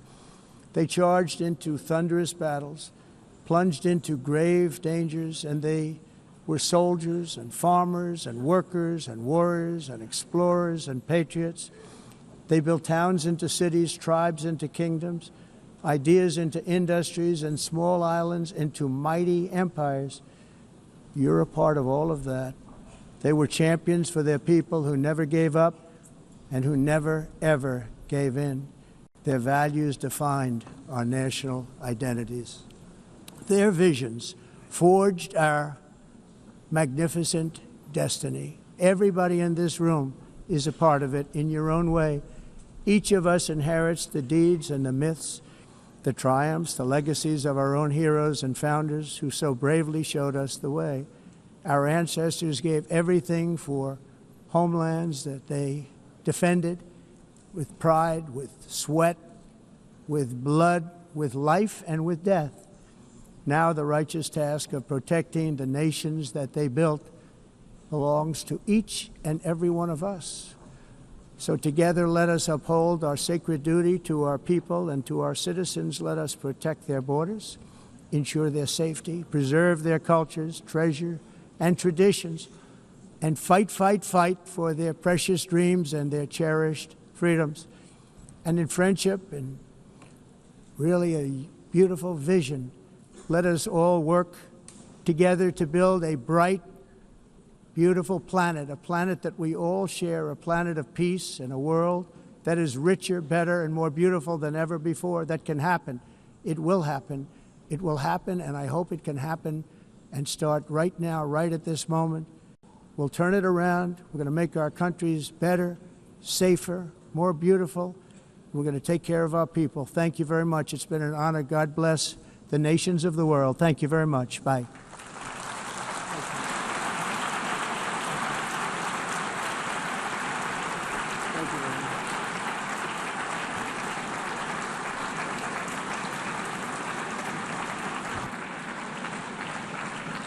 On behalf of the Assembly, I wish to thank the President of the United States,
Please be seated.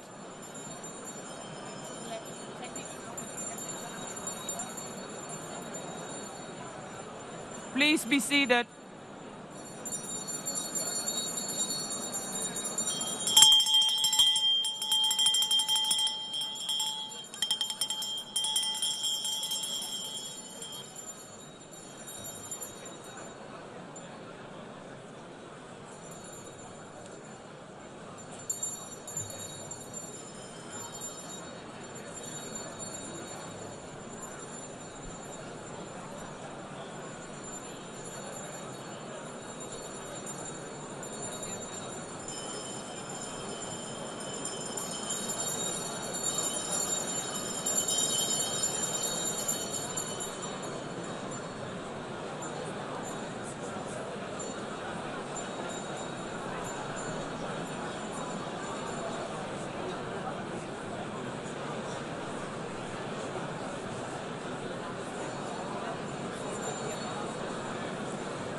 Excellencies, could you please take your seats in due respect to the next speakers? The second row, could you please take your seat right now?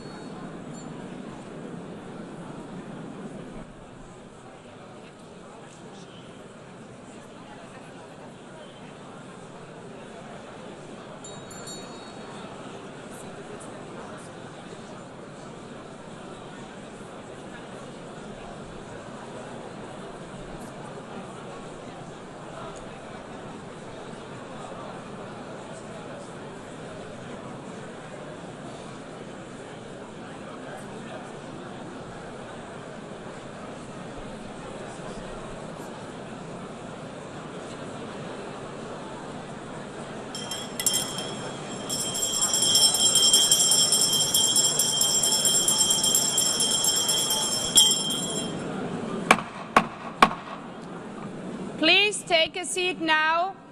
With due respect to the next speakers, I would kindly ask you, gentlemen in the left row, please take your seats. We will continue.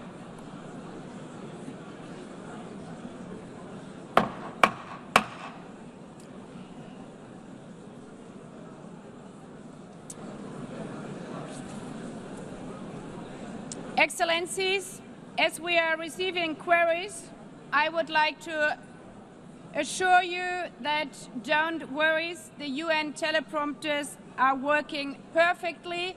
And by this technical note, I would like to call on the next speaker. The Assembly will hear an address by His Excellency Prabowo Subianto, President of the Republic of Indonesia. I request protocol to escort His Excellency and invite him to address the Assembly.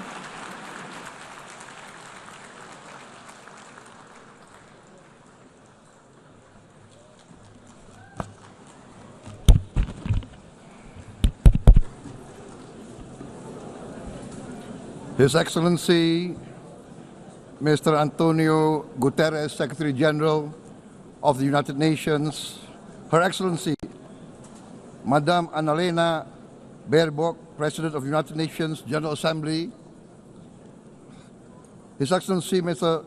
Moses Abelian, Under-Secretary General for General Assembly and Management, Excellencies, Heads of States, Heads of Governments, distinguished delegates, ladies and gentlemen.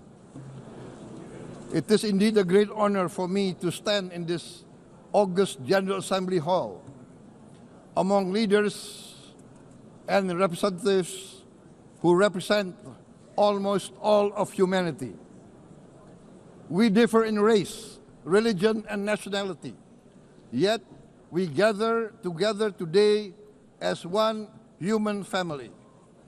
We are here first and foremost as fellow human beings, each created equal, endowed with unalienable rights to life, liberty, and the pursuit of happiness.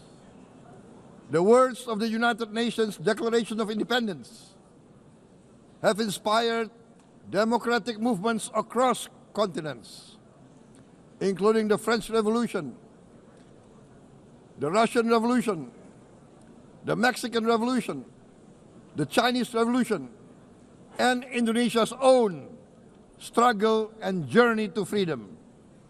It also gave birth to the Universal Declaration of Human Rights, adopted by the United Nations in 1948. All men are created equal was the creed that opened the way to unprecedented global prosperity and dignity. And yet, in our own era of scientific and technological triumphs, an era capable of ending hunger, poverty, and environmental ruin, we also continue to face today grave dangers, challenges, and uncertainties. Human folly, fueled by fear, racism, hatred, oppression, and apartheid threatens our common future. My country knows this pain. For centuries, Indonesians lived under colonial domination, oppression, and slavery. We were treated less than dogs in our own homeland. We Indonesians know what it means to be denied justice and what it means to live in apartheid, to live in poverty, and to be denied equal opportunity. We also knew what solidarity can do in our struggle for independence, in our fight to overcome hunger, disease, and poverty. The United Nations stood with Indonesia and gave us vital assistance. Decisions made here based on human solidarity by the Security Council and this Assembly gave Indonesia independence, international legitimacy, opened doors, and supported our early development through the efforts of the United Nations Children Fund, the United Nations Food and Agriculture Organization, the FAO, the World Health Organization, and many, many other United Nations institutions. And because of that, Indonesia today stands on the cusp of shared prosperity and greater equality and dignity. Madam President, Excellencies, our world today is driven by conflict, injustice, and deepening uncertainty. Every day we witness suffering, genocide, and blatant disregard for international law and human decency. In the face of these challenges, we must not give up. As the United Nations Secretary General said, we cannot give up. We cannot surrender our hopes or our ideals. We must draw closer, not drift apart. Together we must strive to achieve our hopes, our dreams. The United Nations was born from the ashes of the Second World War that claimed scores of millions of lives. It was created to secure peace, security, justice, and freedom for all.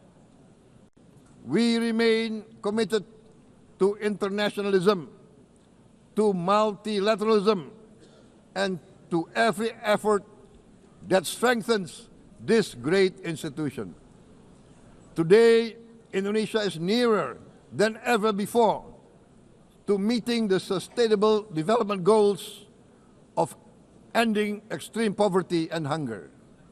Because years ago, this very chamber chose to listen and uphold social and economic justice. We will never forget. And today, we must never be silent while Palestinians are denied that same justice and legitimacy in this very hall.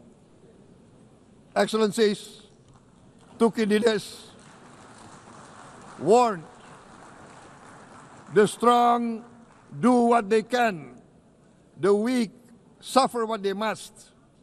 We must reject this doctrine. The United Nations exist to reject this doctrine. We must stand for all, the strong and the weak.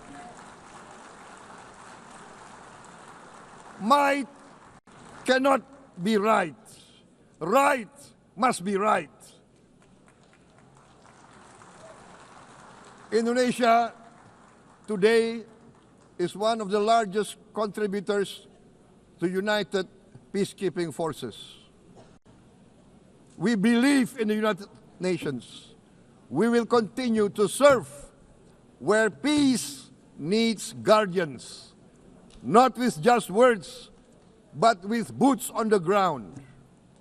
If and when the United Nations Security Council and this great assembly decide Indonesia is prepared to deploy 20,000 or even more of our sons and daughters to help secure peace in Gaza or elsewhere, in Ukraine, in Sudan, in Libya, everywhere when the peace needs to be enforced, peace needs to be guarded, we are ready. We will take our share of the burden, not only with our sons and daughters, we are also willing to contribute financially to support the great mission to achieve peace by the United Nations. Madam President, Excellencies, I propose to this Assembly a message of hope and optimism, grounded in action and execution. Today, we heard the speech of Madam President, the President of the United Nations General Assembly. Yes, it is true what she said. Without the International Civil Aviation Organization, will we be here today? Will we sit in this great hall? Without the United Nations, we cannot be safe. No country can feel secure. We need the United Nations, and Indonesia will continue to support the United Nations. Even though we still struggle, but we know the world needs a strong United Nations. The world's population is growing. Our planet is under strain. Food, energy, and water insecurity haunt many nations. We choose to answer these challenges directly at home and to help abroad wherever we can. This year, Indonesia recorded the highest rice production and grain reserves in our history. We are now self-sufficient in rice, and we are starting now to export rice to other nations in need, including providing rice for Palestine. We are building resilient food supply chains, strengthening farmer productivity, investing in climate-smart agriculture to ensure food security for our children and for the children of the world. We are confident in a few years' time, Indonesia will be the granary of the world. As the world's largest island state, we testify before you that we are already experiencing the direct consequences of climate change, particularly the threat of rising sea levels. The sea level on the north coast of our capital city is increasing by 5 centimeters every year. Can you imagine in 10 years? Can you imagine in 20 years? For this, we are forced to build a giant seawall, 480 kilometers in length. It will take us maybe 20 years, but we have no choice. We have to start now. Therefore, we choose to confront climate change, not by slogans, but by immediate steps. We are committed to meeting our 2015 Paris Agreement obligations. We aim to achieve net zero emission by 2060, and we are very confident we can achieve net zero emission much earlier. We aim to reforest more than 12 million hectares of degraded forest, to reduce forest degradation, to empower local communities with quality green jobs for the future. Indonesia is shifting decisively from fossil fuel-based development towards renewable-based development. From next year, most of our additional power generation capacity will come from renewables. Our goal is clear: to lift all of our citizens out of poverty and make Indonesia a hub for solutions to food, energy, and water security. Madam President, Excellencies, we live in a time when hatred and violence can seem to be the loudest voices. But beneath this loud noise lies a quieter truth, that every person longs to be safe, to be respected, to be loved, and to leave a better world to their children. Our children are watching. They are learning leadership not from textbook, but from our choices. Today, still, a catastrophic situation in Gaza is unfolding before our eyes. At this very moment, the innocent are crying for help, are crying to be saved. Who will save them? Who will save the innocent? Who will save the old and women? Millions are facing danger at this very moment. As we sit here, they are facing trauma. They are facing irreparable damage to their bodies. They are dying of starvation. Can we remain silent? Will there be no answer to their screams? Will we teach them that the human family can rise to the challenge? Madam President, we must act now. Many speakers have said that. We must stand for a multilateral order where peace, prosperity, and progress are not the privilege of a few, but the right of all. With a strong United Nations, we can build a world where the weak do not suffer what they must, but live the justice that they deserve. Let us continue humanity's great journey of ideals, the selfless aspirations that created the United Nations. Let us use science to uplift, not use science to destroy. Let rising nations help others to lift themselves. I am convinced that the leaders of the great world civilizations of the West, of the East, of the North, of the South, leaders of America, Europe, of India, China, the Islamic world, the whole world, I am convinced they will rise to their role demanded by history. We are all hopeful that the leaders of the world will show great statesmanship, great wisdom, restraint, humility, overcome hate, overcome suspicion.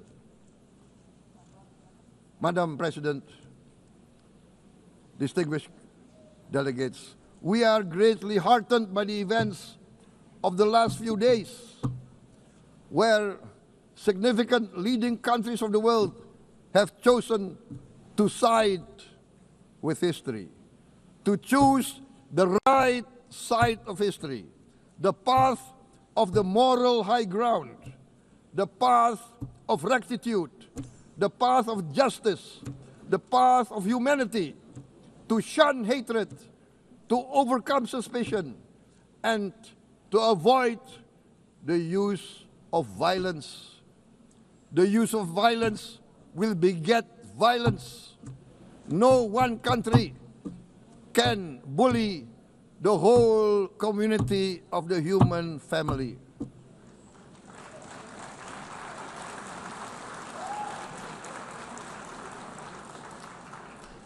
We may be weak individually, but the sense of oppression, the sense of injustice has proven in the history of mankind that this sense of injustice, this sense of oppression will unite into a strong force that will overcome this oppression, that will overcome this injustice.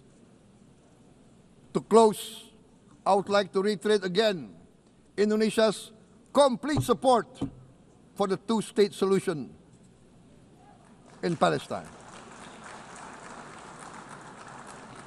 We must have an independent Palestine, but we must also recognize, we must also respect, and we must also guarantee the safety and security of Israel. Only then we can have real peace, and no longer hate and no longer suspicion. The only solution is this two-state solution. Two descendants of Abraham must live in reconciliation, peace, and harmony. Arabs, Jews, Muslims, Christians, Hindus, Buddhists, all religions, we must live as one human family. Indonesia is committed to being part of making this vision a reality. Is this a dream? Maybe, but this is the beautiful dream that we must work together towards. Let us work towards this noble goal. Let us continue humanity's journey of hope, a journey started by our forefathers, a journey that we must complete. Thank you. Wassalamualaikum warahmatullahi wabarakatuh.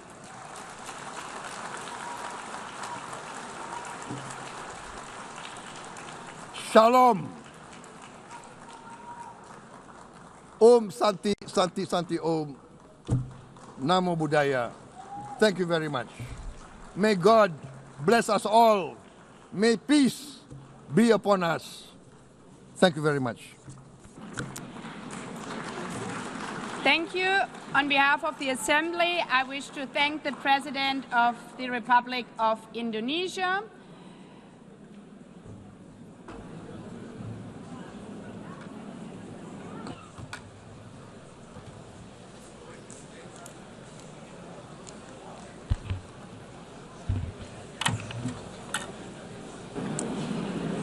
The Assembly will hear an address by His Excellency Recep Tayyip Erdogan, President of the Republic of Turkey. I request protocol to escort His Excellency and invite him to address the Assembly.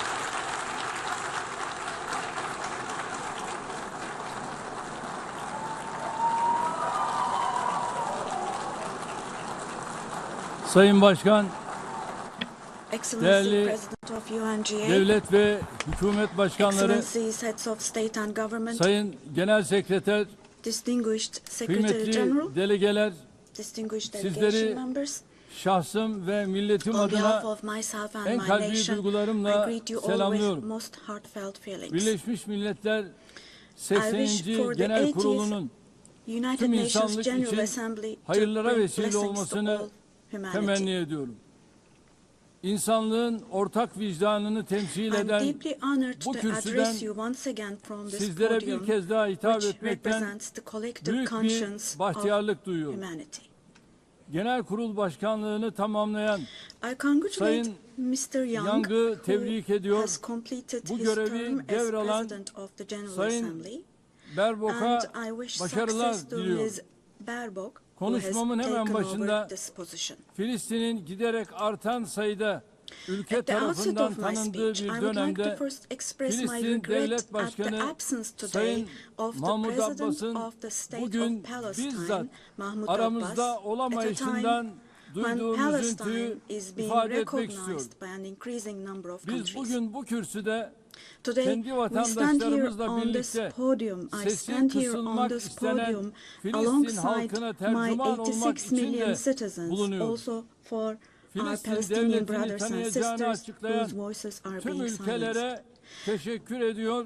Henüz bu kararı almayan I'd like to devletleri thank all the ise countries bir an who önce announced that they harekete recognize the geçmeye state of çağırıyorum. Palestine, and I call Sayın on all Başkan, the other countries değerli who üyeler, have not done so yet Birleşmiş to do Milletler so, to şartı recognize bundan the state of 80 yıl Palestine önce as soon as San possible. Francisco'da Esteemed imzalandı President, ve distinguished members, 24 Ekim the United Nations Charter was 1945'te signed in San yürürlüğe Francisco girdi. 8 years ago, and it Birleşmiş entered into Milletler force on Kuruluş October the Şartı'nın 24th, ilk 1945. maddesinin ilk I kelimelerini would like to recall here burada again the first tekrar words of the hatırlatmak first isterim. article of the UN Charter. Birleşmiş Milletler'in amacı The uluslararası purpose of barış the United ve Nations güvenliği is to maintain korumaktır. international peace and Evet, security. bizler Unquote. bu salonda Birleşmiş As Milletler'in we celebrate the 80th anniversary 80. of the yaşını UN in kutlarken this hall, grave dünyanın events are birçok bölgesinde unfolding in many parts kuruluş of the world şartının that cast ilk a shadow maddesinin over the ilk very first kelimelerine words gölge of düşürecek the UN Charter's vahim opening hadiseler yaşanıyor. article.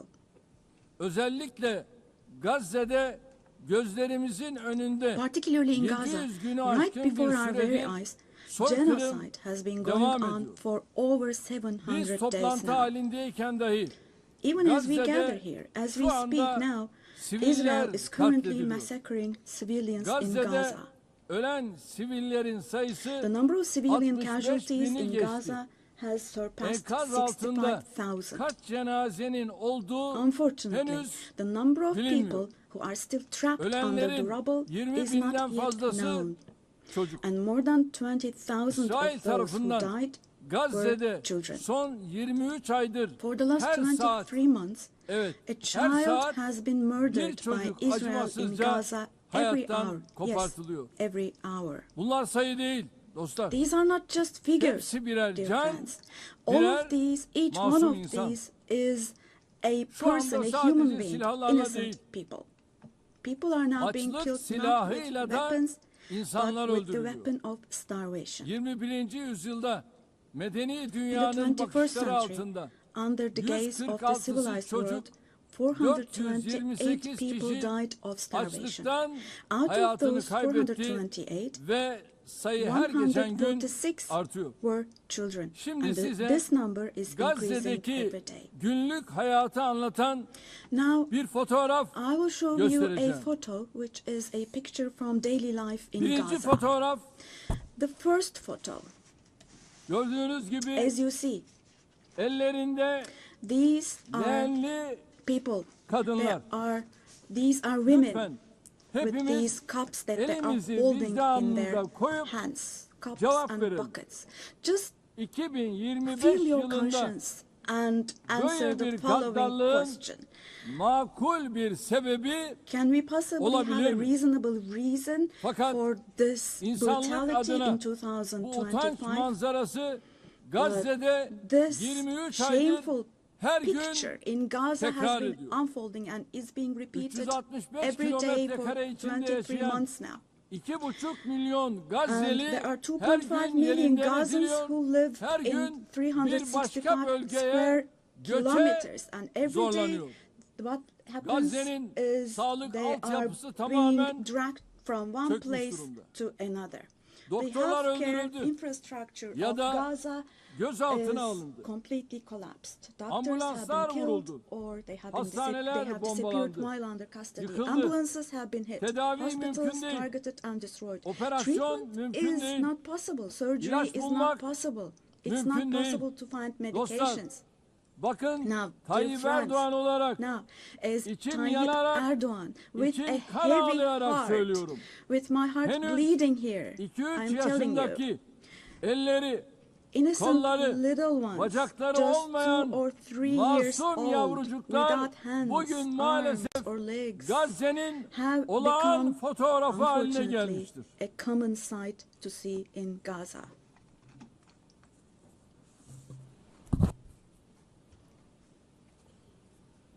Buna hangi vicdan dayanır? What kind of a human conscience can Hangi vicdan possibly buna bear this? sessiz kalabilir? Possibly. Çocukların How can açlıktan, one stay silent vis-a-vis this? ilaçsızlıktan öldüğü bir dünyada In a world where huzur olur children mu? are dying of starvation and lack of Hepimiz medication, can we possibly have anne calm babayız. and peace? We all are Üzerine parents. titrediğimiz We have evlatlarımız, children torunlarımız or var. grandchildren Burada, who we dearly cherish. Amerika'da, Here, Avrupa'da, say in dünyanın her America or yerinde in Europe, anywhere bir in the çocuğun world, eline when a küçük small bir rose diken batsa thorn hurts anne a child's babaların hand, yüreği yanıyor the hearts of ama parents Gazze'de break. But in çocukların Gaza, elleri, children's kolları, hands, arms, bacakları and legs are anestezi being amputated yapılmadan without ampute ediliyor. anesthesia. Kimse kusura bakmasın ama Now, I'm extremely bu sorry to say, insanlığın but this dip noktası. represents the lowest point of İnsanlık humanity. tarihi son bir asırda Human böyle history bir vahşet has not witnessed görmemiş. such bloodshed within the last century. Her şey gözümüzün önünde All cereyan of this ediyor. is happening before our very eyes. Gazze'deki soykırım, The genocide medya, in Gaza sosyal is medya being aracılığıyla broadcast her an canlı olarak live every yayınlanıyor. moment through the İsrail, media and social media. şu ana kadar Gazze'de So far, ulusal Israel ve has uluslararası deliberately basında killed çalışan 250 250 journalists gazeteciyi working in national and kasıtlı international olarak media in öldürdü. Gaza. Gazze'ye tüm girişleri yasakladı. And ama yine de they soykırımı have closed gizleyemedi. all the entrance Filistin into Gaza, topraklarında but they still have not devam been able to eden cover up the genocide. soykırıma her fırsatta I dikkatleri çeken wholeheartedly support Genel Secretary General Sekreter Guterres Sayın because he Guterres'i consistently draws gönülden attention to the destekliyorum. ongoing Cesareti için genocide kendisini in Palestinian bir kez daha territories, and I would tebrik like to once ediyorum. again congratulate him for his courage. Ancak But Birleşmiş Milletler the Gazze'de United kendi Nations has çalışanlarını not dahi even been able to maalesef protect its own koruyamamış. personnel in Gaza. Gazze'de insan Thank you very much. It's always an honor to be here. We've done this before, and this was a little more exciting because of the escalator and the teleprompter, but these things happen. But I will do this with great... our country is behind the United Nations.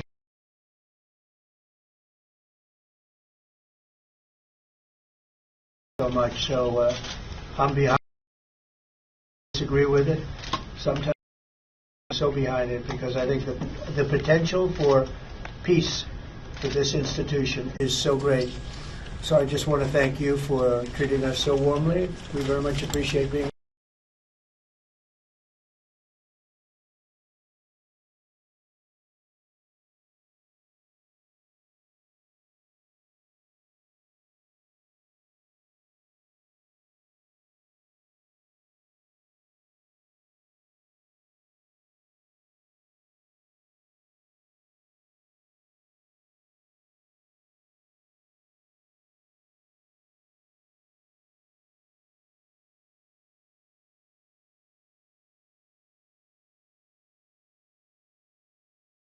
The soil of Gaza is being rendered useless for humans, for animals, and for plants. İşte sizlere bir başka fotoğraf daha. Let me show you yet another Şimdi size photo. soruyorum. And let me ask you Elimdeki here. şu fotoğrafın Look at this güvenlik arayışıyla ne ilgisi var? What could this photo here Bunun possibly adı have to do with security canlıya concerns? düşmanlık. Hayata This is being düşmanlık değil. against Bu kürsüden life. açık açık ifade ediyorum. Don't you think? Gazze'de Let bir me savaş state yok. this openly from this podium. Gazze'de There is iki no taraftan war in Gaza. söz edilemez. We cannot possibly talk about the Gazze'de bir presence yanda of two sides in elinde en Gaza. modern, Because en in öldürücü Gaza, on silahlar one olan side, there is a düzenli regular ordu, army diğer with the most tarafta ise modern, most lethal masum weapons, siviller, and on the other masum hand, there are çocuklar var. innocent civilians, Bu innocent terörle children. mücadele değildir. This is not fight Bu against 7 Ekim terrorism. olayı öne sürülerek yürütülen bir işgal, tehcir, This is an occupation, sürgün, deportation, soykırım, daha exile, doğrusu genocide, bir toplu and kıyım life politikasıdır. destruction, mass destruction Bugün policy Gazze carried out by Hamas invoking the bahanesiyle events of yok October the edilirken 7th. eş Today, zamanlı while olarak Gaza is being destroyed Hamas'ın under the yönetimde pretext of olmadığı Hamas, Batı Şeria'da concurrently, adım adım simultaneously, işgal the edilmekte West Bank, where Hamas infazlarla is not in masum power siviller is also being occupied katledilmektedir. step by step, and Üstelik innocent İsrail, civilians are being Gazze massacred through ve Batı executions. Şeria ile Moreover, sınırlı Israel kalmıyor, is not limiting Suriye'ye, itself to Gaza and the İran'a, West Bank only. Yemen'e, By launching attacks Lübnan'a on Syria, saldırılar on Iran, düzenleyerek Yemen, and bölge Lebanon, barışını da Israel tehdit ediyor. is also En threatening son regional peace. arabulucu Just Katar'da recently, an Israeli ateşkes attack müzakereleri took place için against a toplantı delegation yapan heyete meeting İsrail in saldırısı Qatar for gerçekleşmiştir. ceasefire negotiations. Katar'a yönelik saldırı göstermiştir The ki attack on Qatar İsrail has also yönetimi shown that tamamen the Israeli leadership kontrolü is now kaybetmiştir. completely out of control. Netanyahu'nun barış yapmaya da rehineleri Netanyahu kurtarmaya da niyetinin is olmadığı not obviously bir kez daha interested in forging anlaşılmıştır. peace or releasing Sadece the komşuları değil, hostages. Orta Doğu'daki Not only tüm ülkeler Israel's neighbors, İsrail but all hükümetinin countries in the Middle pervasız East are tehditlerine subject to the Israeli muhatap oluyor. government's reckless Şunun da threats. farkına varalım. And we must realize İsrail'in artan following. saldırganlığı sebebiyle Avrupa başta due to olmak the üzere increasing Batı'da aggression of 2. Israel Dünya Savaşı sonrası in Europe and ortaya the West çıkan in değerler general, de the values çok that ağır emerged after yara the almıştır. Second World War have been En temel eroded. insan hakları, ifade The özgürlüğü, most fundamental human basın rights, özgürlüğü, such as freedom of gösteri ve expression, protesto freedom of özgürlüğü, the press, kadın freedom of hakları, assembly and protest, çocuk women's hakları, rights, children's demokrasi, rights, democracy, eşitlik, equality, adalet and gibi justice kavramlar have rafa been kaldırılmış. shelved away. Gelinen noktada At this point, hepimiz we all şu have to gerçeği see görmek zorundayız. the following Değerli truth, dostlar, my dear friends. vaat edilmiş topraklar The Israeli saplantısıyla government, hareket driven by an eden obsession with İsrail the yönetimi promised lands, yayılmacı bir is politikayla openly threatening bölge regional barışına peace and ve shared insanlığın values of müşterek kazanımlarına kastetmektedir. 3 semavi dinin kutsal beldesi, celestial insanlığın religions, ortak mirası olan Kudüs-ü Şerif Jerusalem bu radikalizmin doğrudan three celestial hedefi. religions and Vicdan sahibi a common Musevileri de inherited rahatsız eden, holy place. onların da tasvip Al-Quds etmediği is dahası holy for all tüm three dünyada religions. antisemitizmi körükleyen bu cinnet This hali madness disturbs artık conscientious Jews. daha It fazla fuels anti-Semitism devam around the edemez. world. We cannot continue with this madness anymore. Gazze'de ateşkes bir an önce sağlanmalı, We have to have saldırılar ceasefire in Gaza durmalı, as soon as possible. insani Attacks yardımların should stop. engelsiz girişine Humanitarian aid mutlaka should be able to izin enter with verilmeli. no obstacles. Soykırım kadrosunun uluslararası genocide hukuka hesap vermesi Team temin should be held edilmelidir. accountable vis-a-vis İnşallah international law. bu mutlaka And God willing, gerçekleşecektir. this will definitely Gazze'de happen. yaşanan barbarlığa karşı Vis-a-vis the sesini barbarity taking yükseltmeyen, place in tavır Gaza, almayan herkes everyone bu who is vahşetin keeping silent sorumluluğuna ortak. is accomplice to this Buradan barbarity. bütün devlet ve From hükümet here, I would başkanlarına like to call on samimiyetle all the heads sesleniyorum. of state and Gün bugün. government. Today is the Gün day. insanlık adına Filistinli Today mazlumların is the day yanında to stand dimdik firm durma alongside the günüdür. oppressed Palestinians and Halklarınız alongside humanity. Gazze'deki barbarlığa tepki While your gösterirken peoples back gelin home are reacting to sizler the de barbarity adım in Gaza, adım do cesaretinizi show the gösterin. courage to take action Çocukların here. çocukları büyüttüğü Fulfill Gazze'ye your karşı humanitarian duty insanlık toward Gaza, görevinizi where yerine children getirin. are raising Bu children. vesileyle dünyanın farklı On ülkelerinde this occasion, Gazze'li mazlumlara sahip çıkmak için meydanları dolduran I would like to say Gazze'li the following. masumlara There destek are olmak için peoples all around the world who denizlere are taken to yelken the açan streets. akademisyeniyle, sanatçısıyla, Armed activists and siyasetçisiyle, volunteers from different countries aktivistiyle, of the world, öğrencisiyle, academicians, tüm students, Filistin journalists, savunucularına everyone, all en the kalbi defenders of selamlarımı yolluyorum. Palestine. I would like to say to them, thank you so much. And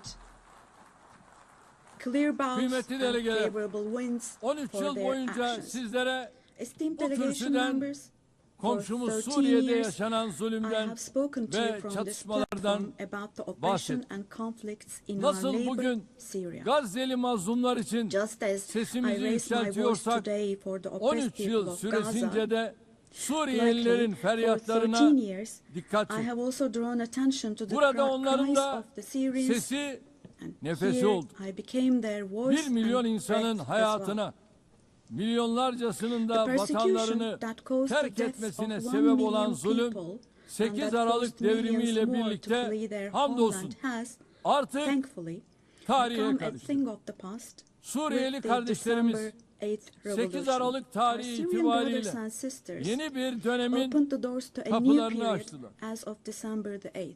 Eli kanlı bir rejime karşı I believe that the mücadeleyi people of kazanan Syria who Suriye fought against halkı, a bloodthirsty inanıyorum ki regime büyük will also bedeller be able to ödeyerek carry the victory elde they ettikleri achieved at zaferi great de cost inşallah to its menziline rightful place, ulaştıracaktır. God willing.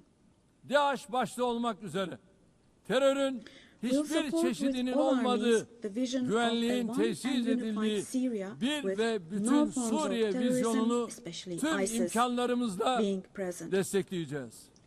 Suriye'de istikrar A free kökleştikçe Syria where security hiç is şüphesiz established is what we bunun want. kazananı As stability takes root in Suriyelilerle Syria, birlikte the tüm winners komşu ülkeler, for sure tüm will be all bölgemiz the neighboring olacak. countries, our entire region along Körfez'deki with Syrians. kardeş ülkelere de And the Suriye'nin brotherly countries in the toparlanmasına Gulf. verdikleri katkılar I için would like to thank them for their teşekkürlerimi contributions iletiyorum. for Bizimle Syria to aynı recuperate. ilkeleri paylaşan tüm bölgesel All the ve regional uluslararası and international aktörlerle actors who share the same işbirliğimizi principles with us, inşallah God aynı willing, şekilde we will continue sürdüreceğiz. with our cooperation with all those Değerli dostlar, actors in the same manner. komşumuz Esteemed İran'la friends, ilgili nükleer dosyanın we hope bir an that the evvel nuclear diplomasi issue with yoluyla our neighbor Iran will be çözülmesini resolved through temenni ediyorum. diplomacy as soon as possible. Unutulmamalıdır It should ki not be forgotten bölgemiz that our yeni bir region krizi cannot daha tolerate kaldıramaz. yet another crisis. Komşumuz Irak'ın istikrarı, The stability, güvenliği security ve and refahı prosperity of our neighbor bölgemizin Iraq selameti are bakımından extremely important fevkalade for the well-being önemlidir. of our region. Kalkınma yolu projesi gibi kolektif refahı In this önceleyen regard, we attach great stratejik importance to hamlelere strategic bu moves bakımdan based on büyük stability and önem prosperity, atfediyoruz. such as the Kuzeyde development path her project. ikisi de komşumuz In the olan north, we are Rusya hosting ve with Ukrayna great arasında enthusiasm the Istanbul process İstanbul between sürecine Russia and büyük bir Ukraine, iştiyakla both of ev which sahipliği are yapıyoruz. our neighbors. Doğrudan görüşmeler sayesinde Through çok direct sayıda talks, we esirin facilitated ve the naaşın exchange of mübadelesine several prisoners and aracılık etti. corpses, and we Taraflar worked to arasında identify the barış modalities müzakerelerinin modalitelerini of peace belirlemeye çalıştık. negotiations between the Unutmayın, parties. savaşın kazananı forget, adil bir barışın kaybedeni there is no olmaz winner of şiarıyla önümüzdeki and no dönemde losers de of a just ateşkes peace. için So with this çaba motto in mind, in göstermeye the coming days devam also, edeceğiz. we will continue to work hard for a Azerbaycan peaceful ve ceasefire. Ermenistan arasında barışın Meanwhile, tesisi için We have tarafları encouraged the parties en başından from the bu very yana beginning to establish peace cesaretlendirdik.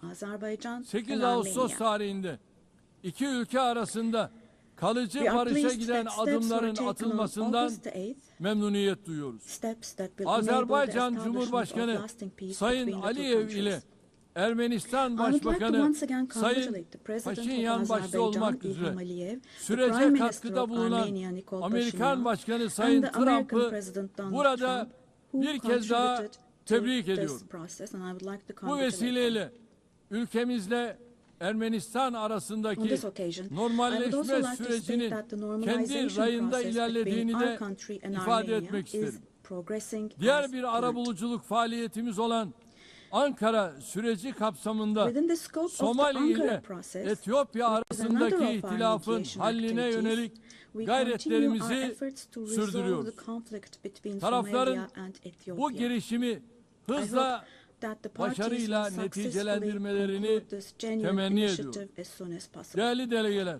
Distinguished Karadeniz'de delegation members, güvenliğin teminatı olan Montreux we have been Sözleşmesi'ni implementing the tam Montreux 89 yıldır Convention, which tarafsızlık guarantees içinde security in the Black Sea. harfiyen And we have been uygulamaktayız. implementing this Ege this Denizi'ni convention impartially ve and Doğu to the letter Akdeniz'i for exactly ilgili 89 tüm years tarafların now. meşru We want to see menfaatlerine the riayet Aegean Sea edilen and the Eastern bir Mediterranean istikrar as a basin ve of refah stability and havzası olarak prosperity where görmek the istiyoruz. legitimate interests of all Enerji parties ve involved are çevre respected. başta olmak üzere her We konuda are ready for yapıcı constructive işbirliğine hazırız. cooperation on all issues, Komşularımızdan particularly da on energy and the aynısını environment, and bekliyoruz. we expect the same approach from our Bu neighbors. vesileyle On Doğu this occasion, Akdeniz'de I Türkiye'yi would like to ve particularly Kuzey Kıbrıs underline that Türk projects Cumhuriyeti'ni which dışlayan exclude projelerin Türkiye and the başarılı Turkish Republic of olamayacağını Northern Cyprus burada in the Eastern özellikle Mediterranean, vurgulamak such istiyorum. projects which exclude Kıbrıs us adasının will not be batısında successful. Türkiye'nin hak ve Türkiye has yetkileri rights and adanın authority in the etrafındaki western part of the alanlarda island ise of Cyprus, Kıbrıs while Türklerinin the Turkish meşru Cypriots have hakları var. legitimate rights in the Daha areas evvel de surrounding teklif the island. ettiğimiz Doğu Akdeniz Eastern Konferansı Mediterranean müşterek bir Conference, zeminin which we have bulunmasına proposed before, katkı would yapacak. contribute to finding Kıbrıs common ground. meselesinin çözümü daha önce defalarca denenmiş Resolving the ancak Cyprus Rum issue tarafının has been tried many uzlaşmaz times tutumu before, nedeniyle but, tüketilmiş federasyon modeli üzerine bina edilemez. Kıbrıs adasında iki Due to the ayrı rigid devlet stance of the Greek ve Cypriot side, iki ayrı no resolution has been halk var. found. We cannot possibly Kıbrıs Türkleri have this as a foundation adanın for a eşit resolution sahibidir of the issue. ve There are two azınlık separate olmayı states and two kabul separate peoples etmeyecek. on the island of Cyprus. Turkish Uluslararası Cypriots are toplum, equal owners of the island Kıbrıs and they will Türklerinin not accept being a yarım minority. asırdır maruz The international bırakıldıkları community must put an end to haksız the unfair and izolasyona inhumane artık isolation that the son Turkish vermelidir. Cypriots have been subjected Son to for 3 half a Birleşmiş century now. Milletler Genel Kurulu'nda yaptığım I çağrıyı reiterate the bugün call bir I kere made daha at the tekrarlıyor. last three UN General Uluslararası Assemblies. toplumu Kuzey Let me Kıbrıs repeat. I Türk call on the Cumhuriyeti'ni international community tanımaya, to recognize the Turkish diplomatik, Republic of siyasi Northern Cyprus ve and ekonomik to establish ilişkiler kurmaya diplomatic, political davet and ediyorum. economic relations Sayın with it. Başkan, Esteemed President, Sayın Başkan, değerli üyeler, önümüzdeki distinguished dönemde members, in the coming period, Türkiye-Avrupa Birliği we ilişkilerinde desire a new yeni beginning bir and vision başlangıç in Turkey ve European Union vizyon relations. arzuluyoruz. Bu vizyon günü This kurtaran should değil, not be a vision that just ufku saves the yeniden day, tayin but eden, rather a ortak vision that geleceğimizi redefines the şekillendiren horizon and bir shapes our vizyon shared olmalıdır. future. Bunun için elbette For this, Avrupa it is Birliği'nin de of course bizim important kadar that the European istekli Union is as ve willing kararlı and olması determined as we are. mühimdir. Net güvenlik sağlayıcısı bir ülke As a olarak net security provider, Birleşmiş Milletler, we continue to NATO, contribute to the AGİ operations and ve missions of Avrupa the United Birliği'nin Nations, harekat NATO, ve misyonlarına OSCE, katkılarımızı and the sürdürüyoruz. European Union. 2026 yılındaki NATO zirvesini The annual NATO summit Ankara'da next year toplayacağız. will be held in Turkey, NATO in Ankara. müttefikimiz Amerika Birleşik Devletleri ile The USA, who is our ilişkilerimizi NATO ally. ticaret, Our relations with yatırım, them are continuing enerji on trade, ve investments, savunma sanayi energy, başta olmak üzere defense industry, birçok alanda in addition güçlendiriyoruz. to other many areas, Ata and we're yurdumuz, strengthening our Orta relations with Asya'daki them. kardeş Meanwhile, we ülkelerimizin attach great barış, importance to the peace, istikrar stability, ve and refahı prosperity bizim of our için brotherly countries in vazgeçilmezdir. Central Asia, Türk which Devletleri is our Teşkilatımız ancestral homeland. bölgesel bir çatı olmanın ötesine Our geçerek organization of Turkic küresel bir states aktör is olma moving yolunda forward with ilerliyor. confidence on the path to becoming a Köklü global beşeri bağlarımızın actor, going olduğu beyond being merely a Balkanlarda regional umbrella. barış ve istikrarın sürmesi için We are making intensive yoğun efforts to ensure the gayret continuation içindeyiz. of peace and stability. Temmuz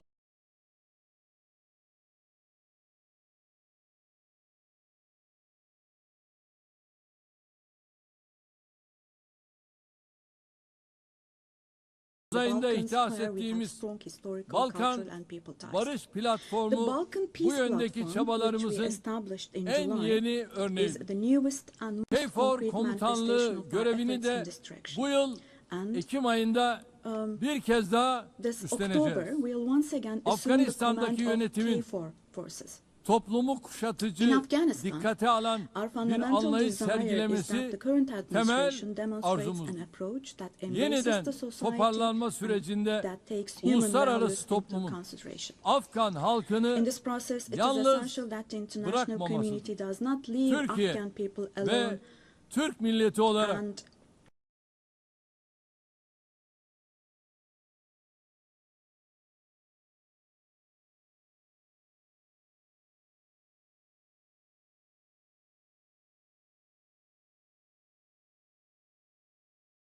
Afgan kardeşlerimizin her daim yanında olmaya devam edeceğiz.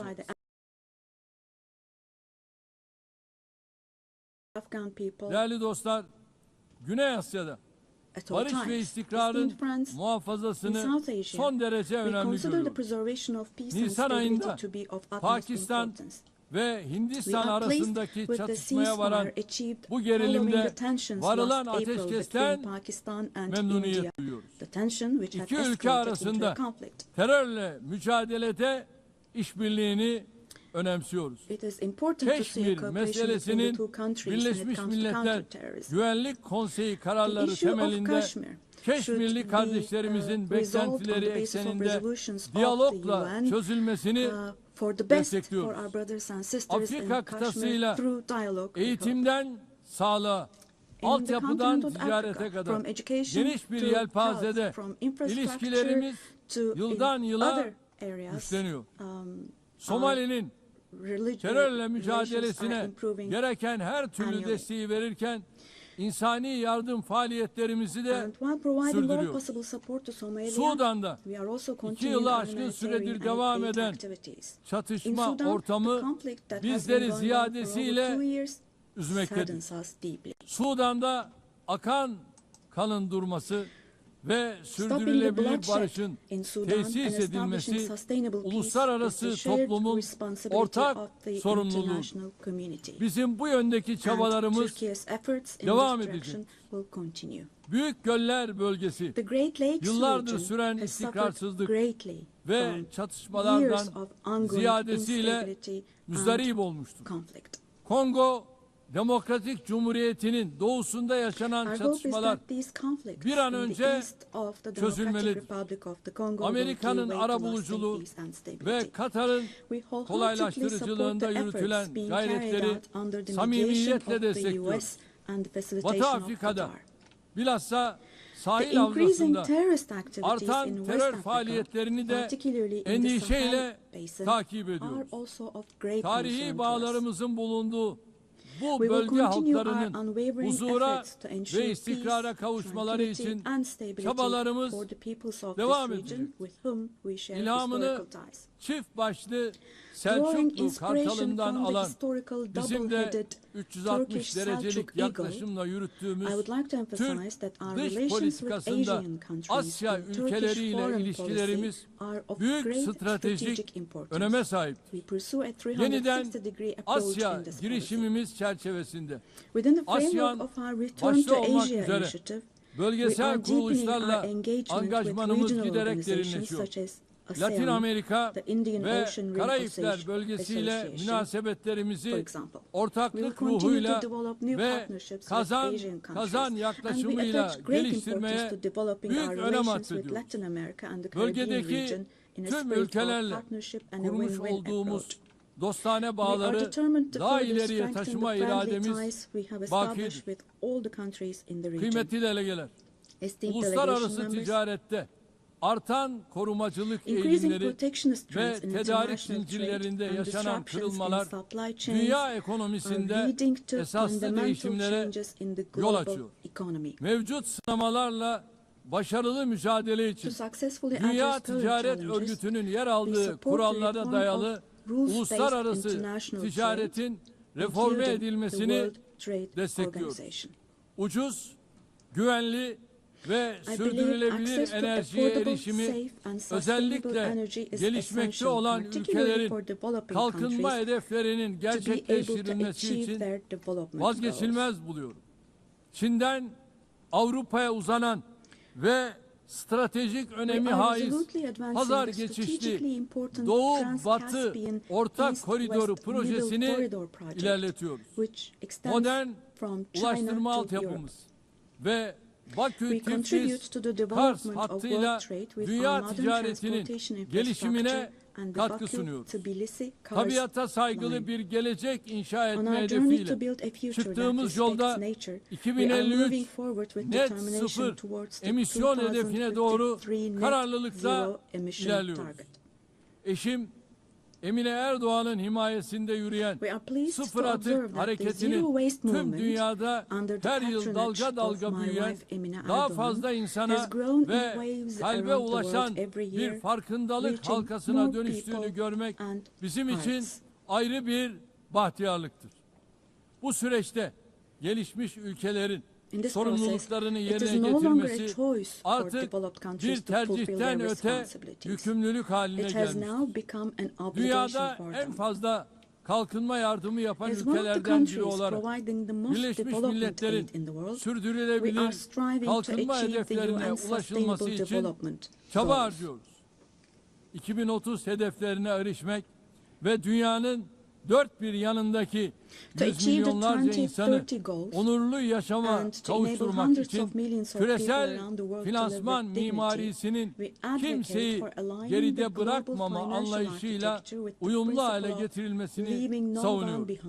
Burada şunu da özellikle dikkatinizi çekerek söylemek istiyorum. Biz jeopolitik sınamalarla uğraşırken İnsanlık yapay zeka alanında olağanüstü bir sıçramaya şahitlik ediyor. Çığır açan bu teknolojilerin dönüştürücü gücü ve sunduğu nimetlerden hiçbir toplumun mahrum bırakılmaması gerekiyor. Yapay zeka teknolojileri yeni bir tahakküm aracı olarak değil, insanlığın lehine kullanılmalıdır. Ev sahipliğini yaptığımız en az gelişmiş ülkeler için Birleşmiş Milletler Teknoloji Bankası dijital ve teknolojik açığın kapatılmasında kritik rol oynuyor. Hazırladığımız ve evrensel mutabakatla yakında imzaya açacağımız dijital dünyada çocuk hakları sözleşmesinin bu alanda küresel bir farkındalık oluşturacağına inanıyor. Çabalarımıza güçlü desteğinizi bekliyoruz. Diğer taraftan ırkçılık, yabancı karşıtlığı ve bilhassa İslam düşmanlığının vahim boyutlara ulaştığı günümüzde bir arada yaşama kültürünü tehdit eden bu akımlarla mücadele insanlık için zaruret halini almıştır. Medeniyetler İttifakı Yüksek Temsilcisi Sayın Moratinos'un Birleşmiş Milletler Genel Sekreterinin İslamofobi ile mücadele özel elçisi olarak da atanması kıymetlidir. Geçen sene burada ifade ettiğim gibi aile kurumu günümüzde daha önce hiç olmadığı kadar tehdit altındadır. Kadın ve erkekten oluşan aileyi savunmak aynı zamanda insanı, fıtratı, yaşamı ve geleceği savunmak demektir. Türkiye olarak artan saldırılar karşısında aileyi savunmaya devam edeceğiz. Kıymetli delegeler, insanlığın bir daha savaş felaketi yaşamaması için kurulan Birleşmiş Milletler'in kökleri içinde bulunduğumuz karanlık döneme ışık tutacak değerlerle dolu. Genel Sekreter Sayın Guterres'in teşkilatımızı etkin ve verimli hale getirmek amacıyla başlattığı Birleşmiş Milletler 80 girişimine desteğimiz tamdır. Bu girişimin Birleşmiş Milletler'in tüm faaliyetlerini daha da güçlendirecek bir süreç olarak başarıya ulaşmasını temenni ediyorum. Bu sürece İstanbul'u bir Birleşmiş Milletler merkezi haline getirme vizyonumuzdan da hareketle güçlü destek vermeye hazırız. 80. yılda Birleşmiş Milletleri kuruluş ruhuna döndürecek adımları atmak hepimizin ortak sorumluluğudur. Biz güçlünün haklı olduğu değil, haklının güçlü olduğu bir sistem kurulana kadar dünya 5'ten büyüktür demeye devam edeceğiz.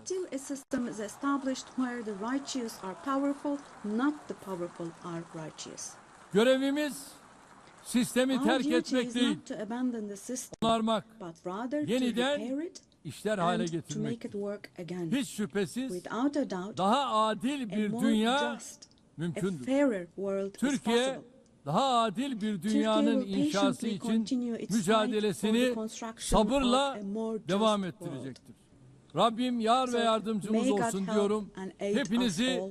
bir kez Once daha again, sevgi let me ve greet you all saygıyla selamlıyorum. Kalın kind regards sağlıcakla. and thank you.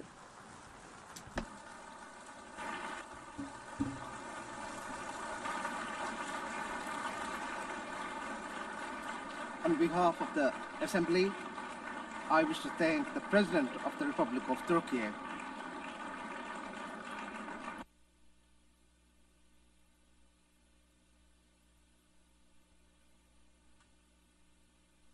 The Assembly will hear an address by Her Excellency Dina Eshilia Boluarte Segara, President of the Republic of Peru. I request protocol to escort Her Excellency and invite her to address the Assembly.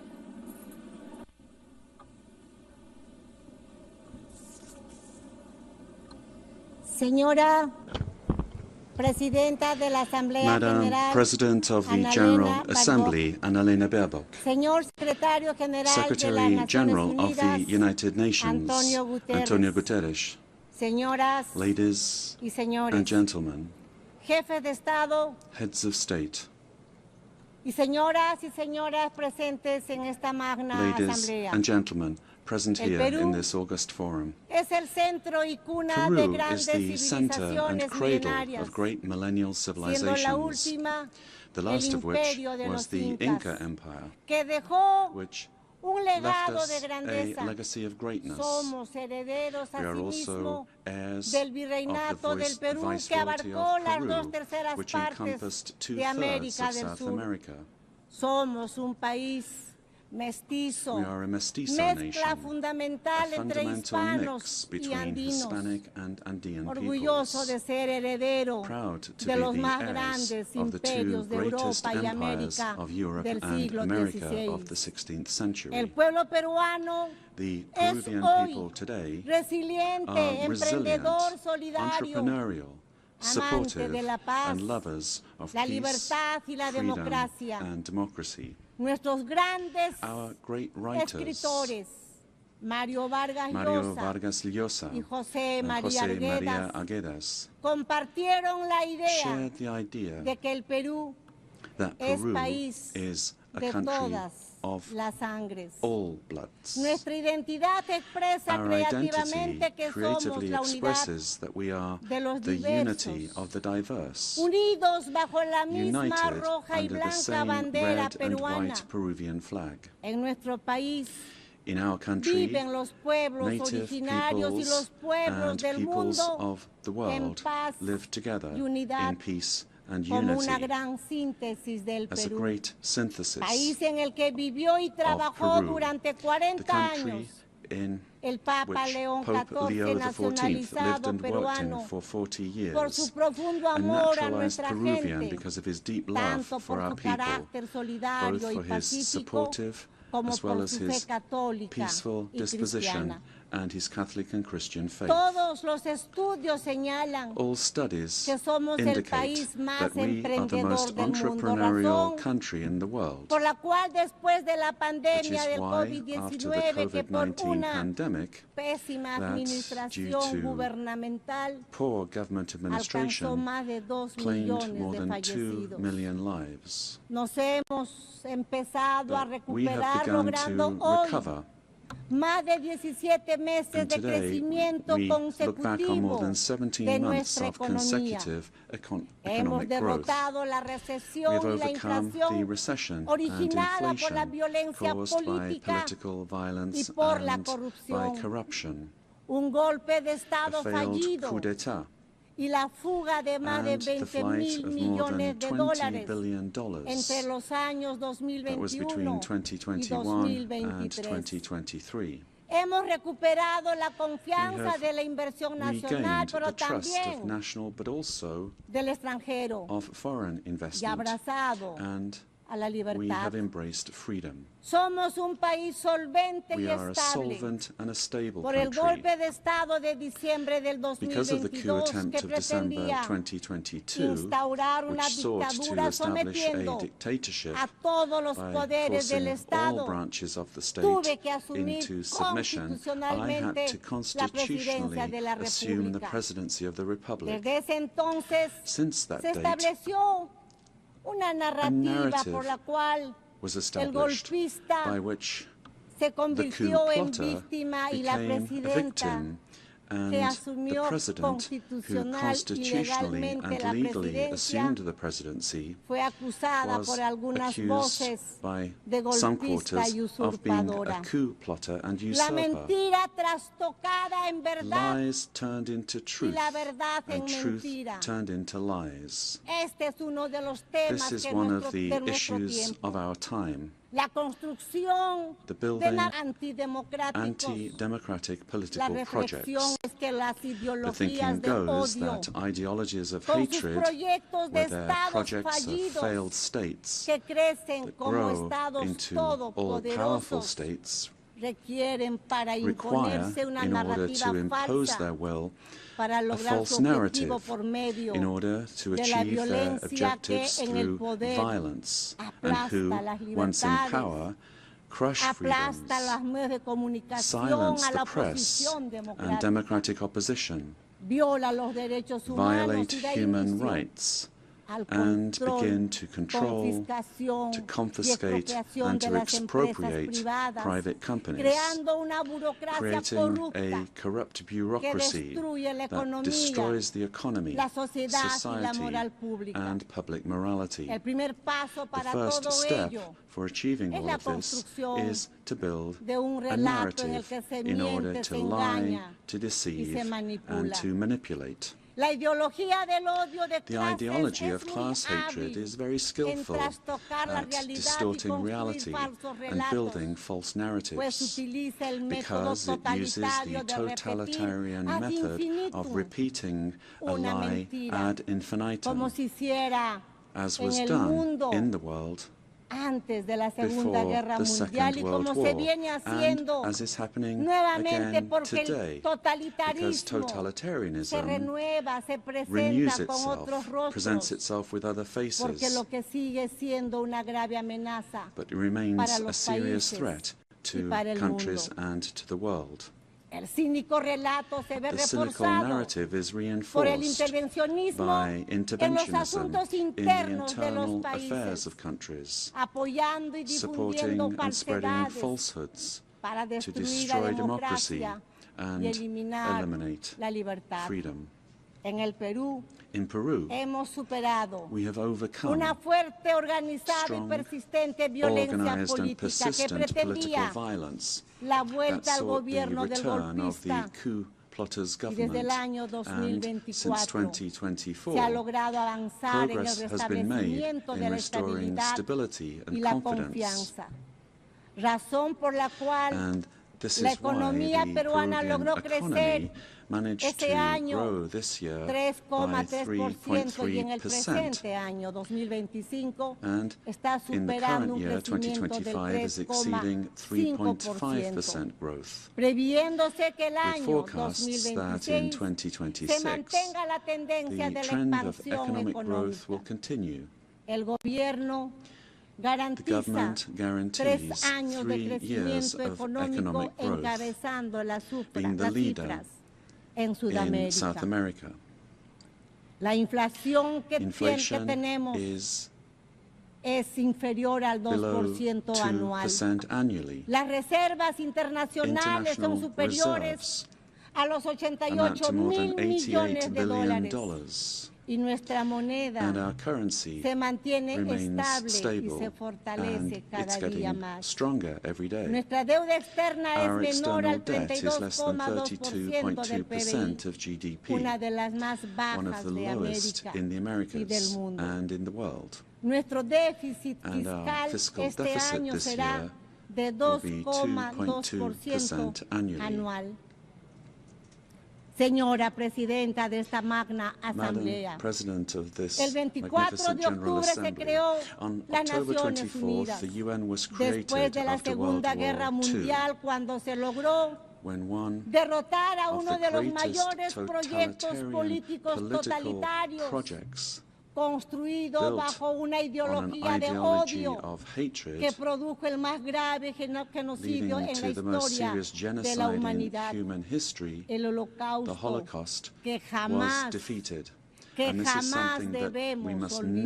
never, I say never, Esa nefasta forget. guerra causó la That muerte dreadful war de 60 caused the millones death de of seres 60 humanos. million human beings. Toda ideología de odio, All el odio de ideologies of clases hate, y su class elevación hatred, a and principio y its motor de la elevation as a historia, principle and el odio driver racial, of history, el racial hatred, nacionalista, el nationalist odio hatred, religioso, religious hatred, étnico, ethnic el odio a hatred, las hatred mujeres, against entre women, otros, amongst others, son los are the causantes de los causes peores for the crímenes worst en la crimes historia committed humana. in human history. Las ideologías de odio Ideologies of construyen hatred relatos como verdades build narratives absolutas as absolute que truths instrumentalizan a las that personas y a instrumentalize los people pueblos. and nations. La constitución The política de mi political patria constitution of my afirma homeland, que la Peru, defensa affirms that the de la defense persona of humana y the su individual dignidad and their es el dignity fin is supremo the de supreme la goal sociedad of y del society Estado. and of the state. El Perú rechaza en Peru, consecuencia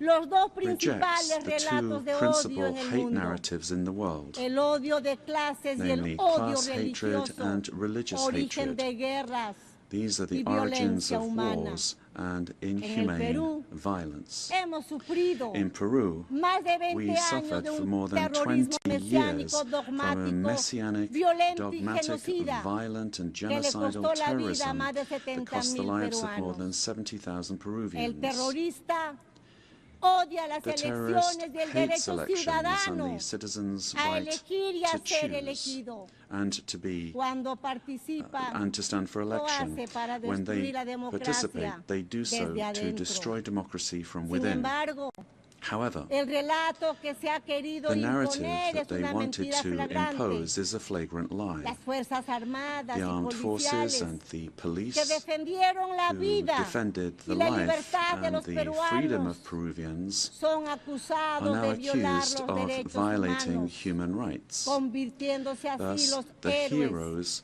who defensores de la defended vida, life, la democracy, democracia y la and freedom libertad en are victimarios turned into y los victimizers, terroristas and the terrorists en víctimas. are turned into Así, victims. Los héroes que In this way, defendieron the la heroes who democracia defended son democracy are perseguidos being persecuted en in juicios que se trials prolongan that drag on por for décadas, mientras que decades, los while the terroristas terrorists son are indemnizados y compensated considerados and considered víctimas. victims. El mundo al revés. La ONU, Presidenta, This is the world in ha reverse. sido un hito The fundamental en el UN was siglo a XX, fundamental milestone in the pero en el 20th siglo century, XXI but in the debemos 21st estar century, más we must atentos. be more vigilant. Es nuestro deber It is our impedir duty que el mundo to se prevent the world precipite from hacia plunging nuevos genocidios into new y nuevas genocides violencias. and new violence. No es aceptable en un mundo It is not civilizado acceptable in a que un civilized país world that invada one country a otro invade another utilizando un using relato a false falso narrative para to justificar justify una guerra que a ataca war, principalmente a a war la that first and población. foremost attacks the No civilian es population. admisible la It is matanza not de acceptable civiles, to slaughter la civilians, captura de to centenares de capture jóvenes, hundreds of young people, mujeres y hasta women, niños and even children, para and utilizarlos use como them rehenes. as hostages. Vivimos ante la We amenaza del live under the crimen threat of internacional international organized organizado. crime.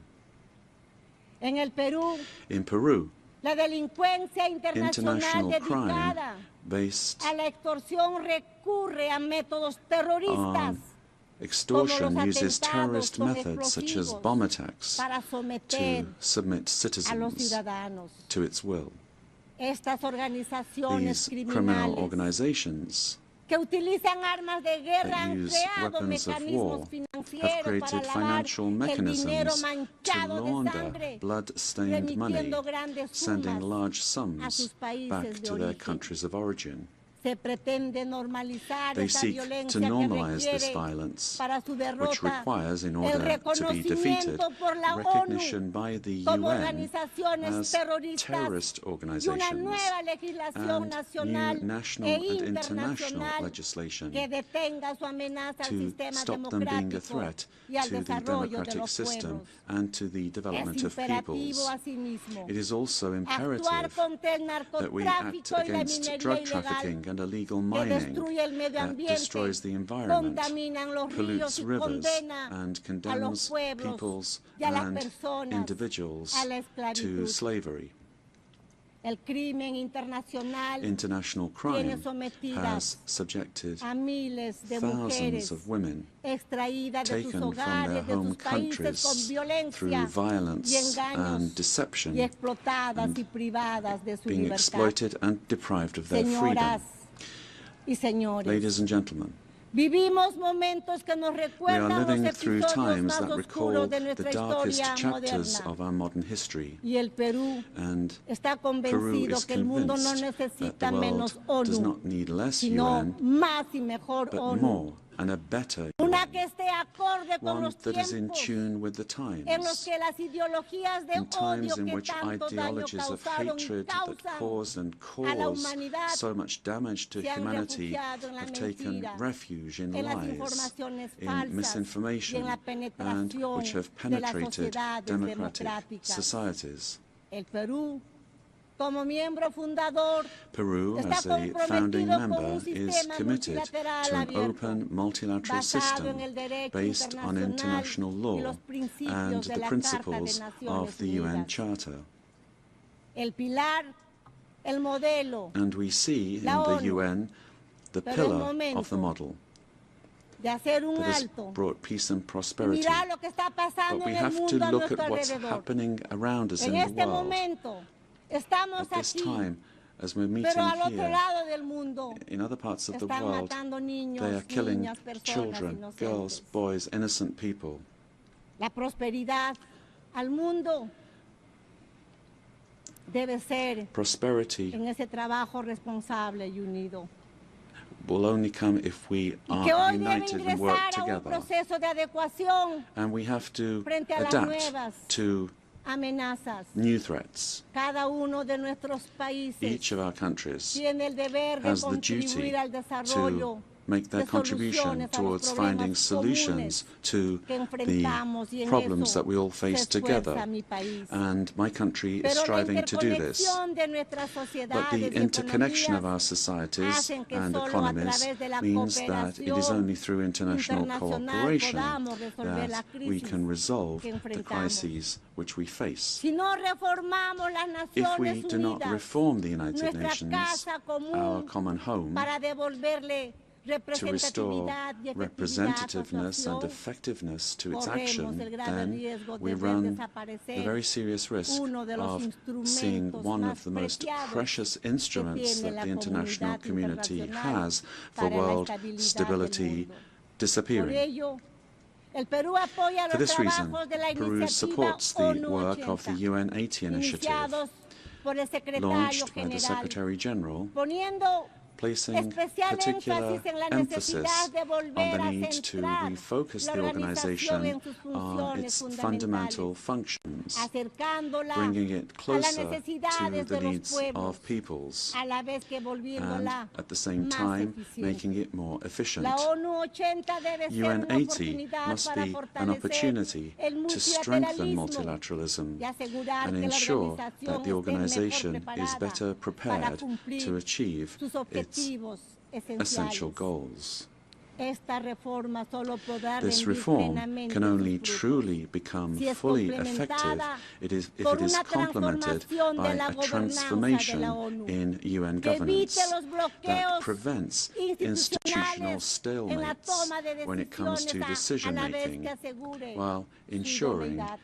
its suitability. Señoras y señores, Ladies and en gentlemen, el Perú Nuestro gobierno In trabaja Peru, en el our cumplimiento de government sus is working to compromisos, meet its commitments, tanto como su both población to our como citizens con la as well as comunidad to the internacional, international community, enfrentando la amenaza facing del the crimen threat of organizado, organized crime resultado de la resulting from the descomposición collapse de gobiernos of tiránicos tyrannical y haber governments provocado la migración that led a to países como el nuestro. migration to other Desde el countries. primer día de mi This is gobierno true of our country. hemos luchado From por day one, restablecer my la government has fought gobernabilidad to en el restore país governance in the y country derrotar la and to polarización y defeat la violencia. polarization and En el violence. Perú rige la In plena Peru, there separación de is full poderes separation of y el powers, Estado de the Derecho, rule of law, el respeto a la respect libertad for freedom y a los derechos and humanos. human rights. Mi gobierno es el más My estable government is the most en un stable periodo de of the 5 last años en el 5 que se han years, sucedido during which 5 5 presidents have succeeded one Estamos another. luchando por la seguridad We are fighting ciudadana, for citizen security, enfrentando a la delincuencia facing que crime aprovecha that takes el advantage alza del of the precio del rise oro in the price of y el gold narcotráfico and drug con trafficking. resultados positivos We have achieved que pueden positive, ser verificados. verifiable results in these areas. Trabajamos por fortalecer We are working el to capital strengthen humano. human capital. Estamos dando la We batalla are contra la fighting child desnutrición malnutrition infantil y la anemia. and anemia, Construimos and escuelas we are building y schools hospitales and en todo el hospitals país, throughout the country, como no se ha hecho en which los últimos has not been años. done in recent La years. prioridad The son los priority niños, is children, las mujeres women, y la familia and peruana. the Peruvian family. Estamos modernizando la We are infraestructura de modernizing the mi country's país. infrastructure, Puertos, ports, aeropuertos, airports, carreteras, roads, puentes, bridges, diseñando una designing economía an mejor economy that is better conectada al connected mundo, to the world, así como una firme as well política as de a lucha firm policy contra la for fighting corrupción. corruption. Nuestro objetivo es Our garantizar goal is to guarantee elecciones libres e free and imparciales, impartial elections, derrotando el intento de una defeating the minoría attempt of a violenta que violent busca su minority that fracaso. seeks their failure. Señoras y señores, Ladies and gentlemen, la Organización de las the Naciones United Unidas Nations Organization ha estado siempre has always presente been en la present historia in moderna the de modern mi país, history of my country, en particular particularly en sus in momentos its most más difíciles. difficult moments. Simultáneamente a lo que pasa en el Similarly mundo to what is y a happening pesar de elsewhere in the nuestros world, and despite esfuerzos, our efforts, el Perú Peru hoy today encuentra a sus instituciones finds its democratic democráticas y el institutions Estado de and Derecho the rule of law atacados under attack por la by the polarización de la polarization política, of politics, causa y the consecuencia cause and del consequence retorno de la of the violencia return of extremista. extremist violence. Padece el flagelo We de la suffer from the delincuencia scourge of organizada transnational organized transnacional terrorist terrorista que es causa de which muertes, causes atentados deaths, e inseguridad attacks, y del insecurity, narcotráfico and que drug destruye trafficking el that tejido destroys social. the social fabric. Afronta la amenaza We del face the cambio threat of climático climate change que deteriora that su is destroying Amazonía, our Amazon, provoca el derretimiento de causing sus the melting glaciares of our y glaciers pone en riesgo su and putting our biodiversidad. biodiversity at risk. Fomenta un crecimiento We promote inclusivo y inclusive sostenible en and un sustainable contexto de growth in a oposición entre context of potencias. opposing Pero powers. ninguno de estos But problemas es none of these solamente problems is merely nacional, national, sino global. but global. Por ello, This is necesitamos why que las we Naciones need Unidas the United Nations vuelva a ser to un once ágora del again diálogo y be la a cooperación. forum for dialogue and Deseo recordar el cooperation. legado del I wish to embajador recall Javier the Pérez legacy de of Cuellar, Ambassador Javier quien Pérez de logró Cuellar, ejercer who una acción managed to do relevante relevant de la work in the organización organization a pesar de la despite the Guerra Cold Fría. War. Con ese ejemplo With that example in mind, y en el apego de nuestra and in región view a of los our region's propósitos de la adherence Carta to y en the aras purposes of the Charter, de una mejor and in order to representación, ensure better creemos que es representation, tiempo de we que believe it is quien time for the ocupe la next próxima Secretary Secretaría General General provenga de come from Latin Latinoamérica. America.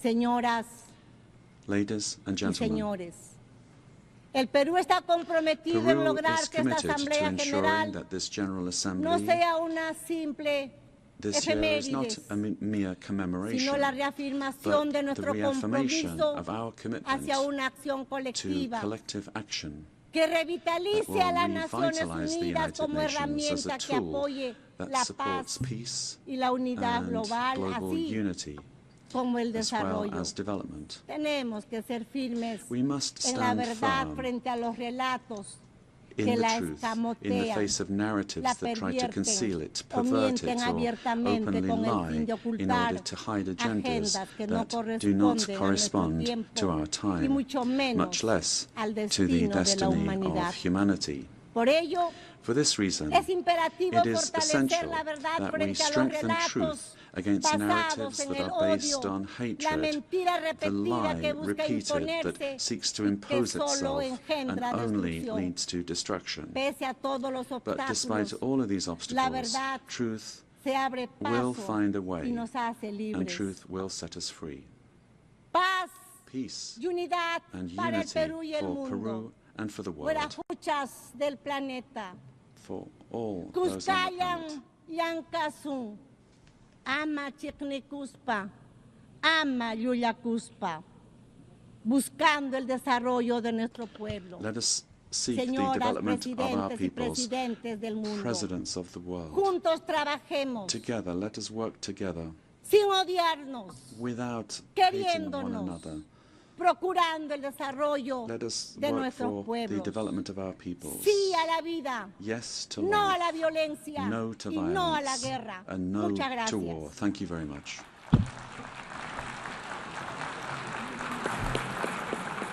On behalf of the General Assembly, I wish to thank the President of the Republic of Peru.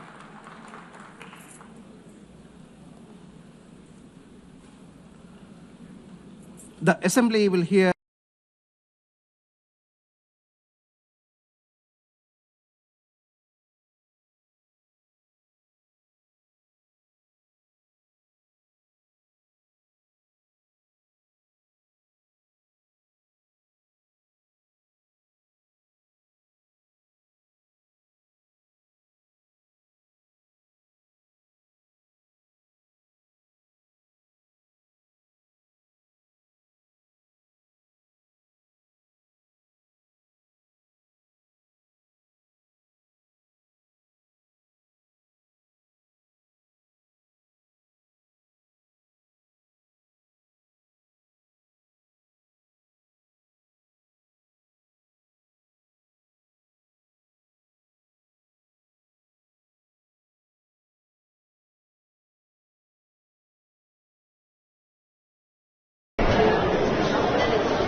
we gotta move.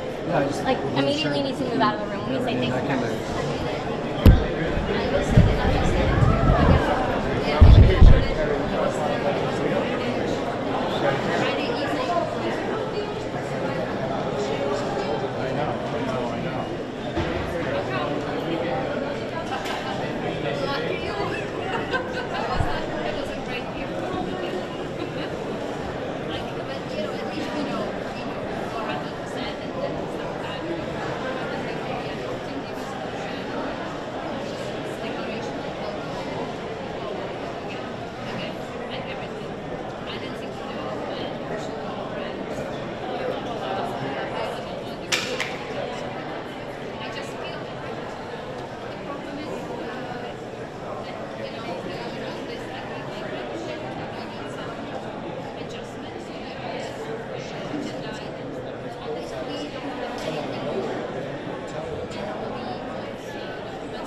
rights and provide privacy. So it's like, there was a glitch at one moment by the end.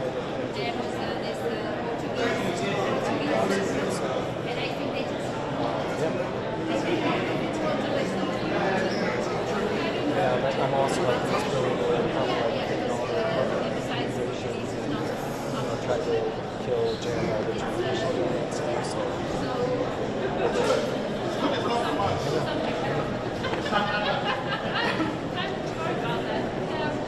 to my email number 9 that I go through.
You were all that out?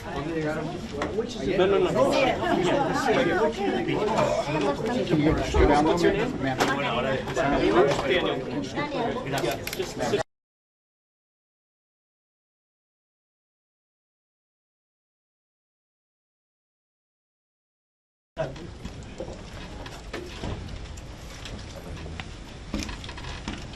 Well, thank you very much, everybody.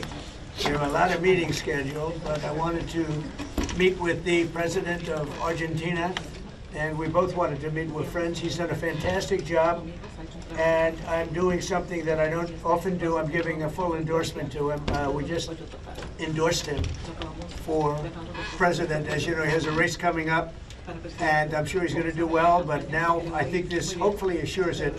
And to the people of Argentina, we're backing him 100%. We think he's done a fantastic job. He, like us, inherited a mess, and what he's done to fix it is good, and Scott is working with their country so that they can get good debt and all of the things that you need to make Argentina great again. So it's an honor for me to endorse the president and the future president of Argentina. Thank you very much. Thank you very much. Thank you very much. Thank you. That wasn't bad. Now we can get out of here. Thank you. Are you going to help bail out Argentina, Mr. President? Well, we're going to. Rolling camera behind us. You did. In the back. You were able to get all that out? Which is No. What's your name? Just sit back here. Yes. Thank you.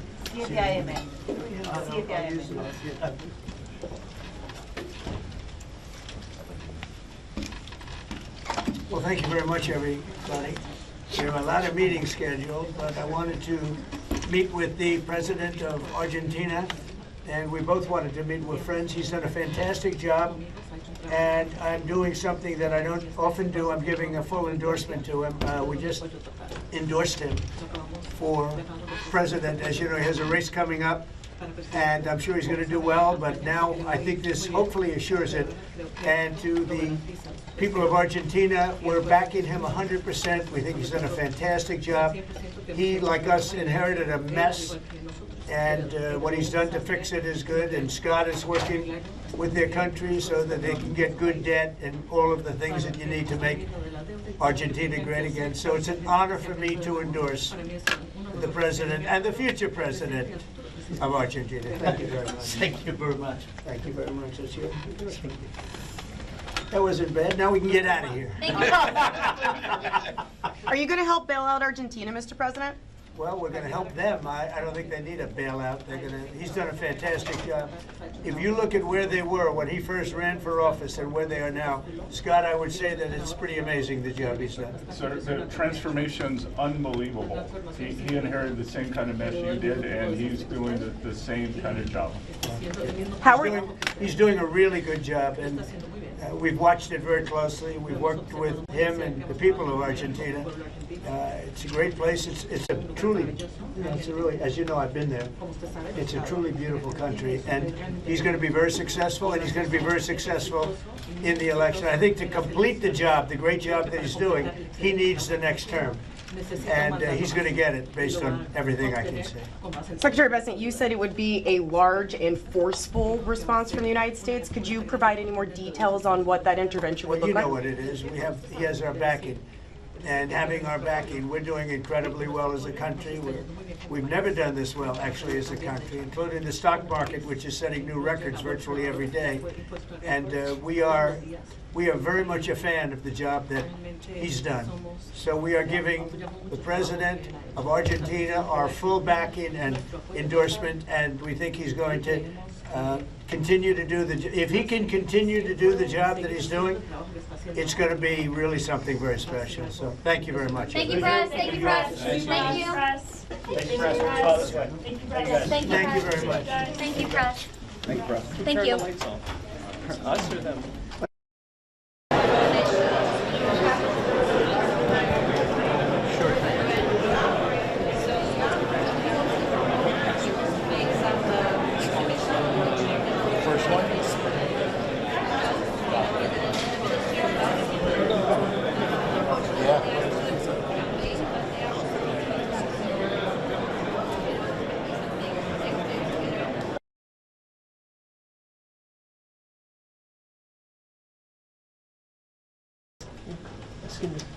Hello, everybody.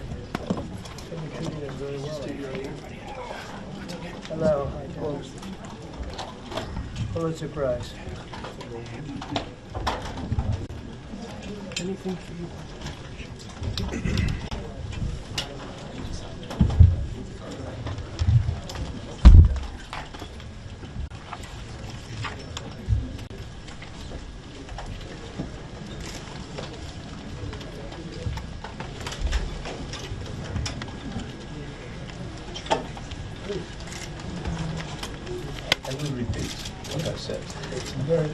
You go ahead. That would be very nice. I'd love that, actually.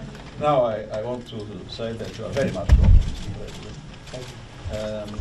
The United States was absolutely essential in the founding of the UN, and for decades we have relied on the United States as our major political and financial support, thanks to the generosity of the American people, which we are very grateful about. On the other hand, I believe there are many areas where we can cooperate in a positive way, and I would think that the most important is peace. You have selected peace as a central objective of your mandate, and you have been going north and south, east and west, in all possible situations, getting or trying to get ceasefires, alleviating tensions, making peace agreements, or the building blocks of peace agreements. And I want to reassure you that the United Nations, from me to our teams on the ground and to our missions, we are entirely at your disposal to be able to work together for a just peace in the world, based on our common values. Thank you very much. The Constitution of the United States. Right. And one thing is, for me, extremely important, is that the suffering, the horrible suffering of millions of people in the world can be stopped. Right. And we fully appreciate your engagement in that regard. Thank you very much. It's always an honor to be here. We've done this before, and this was a little more exciting because of the escalator and the teleprompter, but these things happen. But I will tell you that your people have treated us with great respect. Our country is behind the United Nations 100%. I think the potential of the United Nations is incredible, really incredible. It can do so much. So I'm behind it. I may disagree with it sometimes, but I am so behind it because I think that the potential for peace with this institution is so great. So I just want to thank you for treating us so warmly. We very much appreciate being with you. Thank Great you. pleasure. Thank you very much. Thank you very much. Mr. President, you had sharp criticism of the United Nations in your speech. What reforms would you like to see it make? Thank you. Thank you, please. Thank you. Thank you. Thank you, please. Let's go, let's go, let's go. Thank you. Thank you, press. Rolling camera. You did. You were able to get all that out? Which is it? No.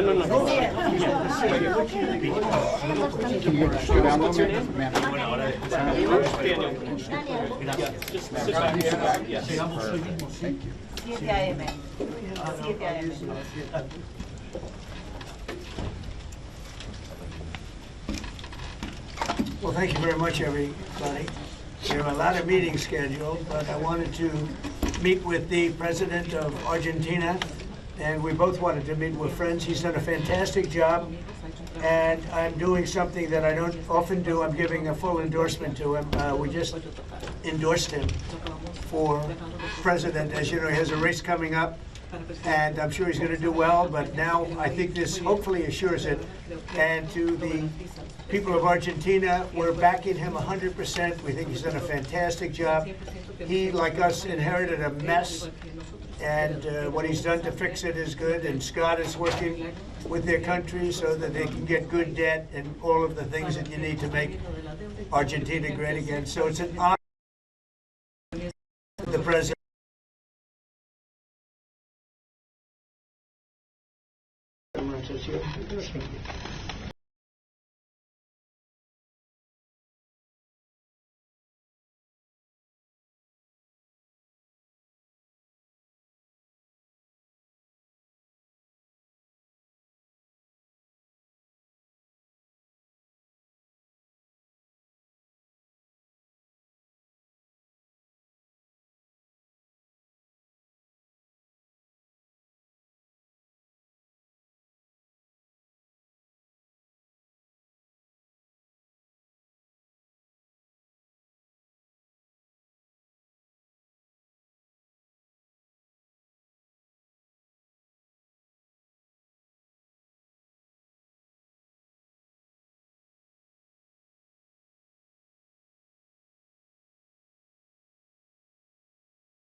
And as an unfinished task for everyone. 280 million people are still in a state of extreme hunger. Armed conflicts around the world, including in Ukraine and the Middle East, as well as the climate crisis, which has already become a real problem, threaten the survival of humanity. 유엔을 The 창설한 answer lies in the 선각자들의 wisdom 지혜에 of the pioneers who founded the United 대한민국 Nations, as 국민이 well as the 증명한 path 길에 that the people 답이 of the 있습니다. Republic of Korea demonstrated. 방법은 하나, There is only one way, 더 more 많은 democracy. 민주주의입니다. The 대한민국의 people-centered 국민 government 주권 of the 정부는 Republic of Korea, 집단 through 지성의 the power 힘으로 of collective 더 나은 intelligence, 대안을 is ceaselessly 찾아내는 attempting 민주주의의 innovations, 혁신을 seeking better 끊임없이 alternatives 시도하고 in 있습니다. democracy. 국제사회가 The way to 직면한 solve common challenges 공동의 facing 과제를 the 해결할 international community 방법도 is no 결코 different. 다르지 않습니다. 같은 When 문제를 all the 겪는 countries 모든 국가가 experiencing the same problems 이곳 gather 유엔에 here 모여 at the United 함께 Nations 머리를 and continue 맞대는 multilateral 다자주의적 cooperation, 협력을 putting their 이어나갈 heads 때 together, 우리 모두 we will all be able 평화와 to move 번영의 toward a 밝은 bright 미래로 future of peace 함께 and 나아갈 수 prosperity. 있을 것입니다. 총장이 I 제시한 look forward to the UN 80 initiative 이니셔티브가 presented by the 이 Secretary 시대적 General, 요구에 taking 발맞춰 root as a vision 유엔의 that achieves 진화와 UN's 발전을 evolution 이뤄낼 and 비전으로 advancement 자리 in line with the 잡기를 in 기대합니다. line with the demands of our time. 유엔 안전보장 I also 이사회 hope 또한 the UN Security Council 변화된 can 국제 increase the 환경을 number 반영해서 of seats of non-permanent 비상임 members 이사국을 확대하고 reflecting changes in the 효과성과 international environment 대표성을 and 제고할 enhance 수 its 있기를 effectiveness 희망합니다. and representation. As a 대한민국은 member of the UN Security Council for the 2024년에서 term 2024 to 2025년 2025, 안보리 the 이사국으로서 Republic of Korea is 안보리가 making efforts 국제 so 평화와 that the 안보 UN Security 위협에 Council can 능동적으로 respond 대응할 수 있도록 proactively to 노력하고 threats to the 있습니다. international peace and security. 의장님, Madam President, 총장님, 그리고 Mr. Secretary General, 존경하는 and 각국 distinguished 대표단 여러분, delegates. The 민주주의를 Republic of 회복한 Korea, having 대한민국은 restored 이제 democracy, 더 나은 dreams of a better 미래를 future. 꿈꿉니다. The 대한민국은 Republic of Korea will 유엔이 fulfill 표방하는 its 자유와 responsibility 인권, as a responsible 포용과 global 연대의 power 가치를 that 굳건하게 steadfastly 수호하는 upholds the values of freedom, 글로벌 human 책임 rights, inclusiveness, 강국으로서의 and 역할을 solidarity 다해 championed 나갈 by the 것입니다. United Nations. 대한민국에 We will further 거주하는 develop 내 our 외국인 institutions and 모두가 cultures so that 사회의 everyone residing 동등한 in the Republic 구성원으로서 of Korea, both 삶의 nationals and 모든 foreigners, 현장에서 can be 존중받을 수 respected as an 있도록 equal member of 제도와 society 문화를 in 더욱 all fields of 발전시켜 life. 나갈 것입니다. The 대한민국은 Republic of Korea 인권 will 존중의 strengthen 가치를 and lead 실현하면서 cooperation with the international 국제사회와의 community 협력을 while 강화하고 realizing the 또 value of 주도해 갈 respect for 것입니다. human rights. 당장의 In a 생존이 time of 위급한 crisis where immediate 시대에 survival is urgent, 연대와 상생, words like 협력이란 solidarity, 다소 coexistence, 생경하게 and 느껴질 cooperation 수도 may 있습니다. feel somewhat distant. 하지만 인류는 However, 언제나 humanity has 깊은 always dreamed of 절망만큼 hopes 높은 as high 희망을 as its deep 꿈꾸었고 despair, 더 and 나은 has 내일을 achieved the 향한 progress 열정으로 we see today 지금의 through a 진보를 passion for a 이뤄냈습니다. better tomorrow. 어려운 The more 시기일수록 difficult the times are, 인류 the 보편 more we 가치에 대한 must return 믿음이라는 to the basic spirit of the 유엔의 UN, 기본 which is 정신으로 trust in universal 돌아가야 합니다. values of humankind.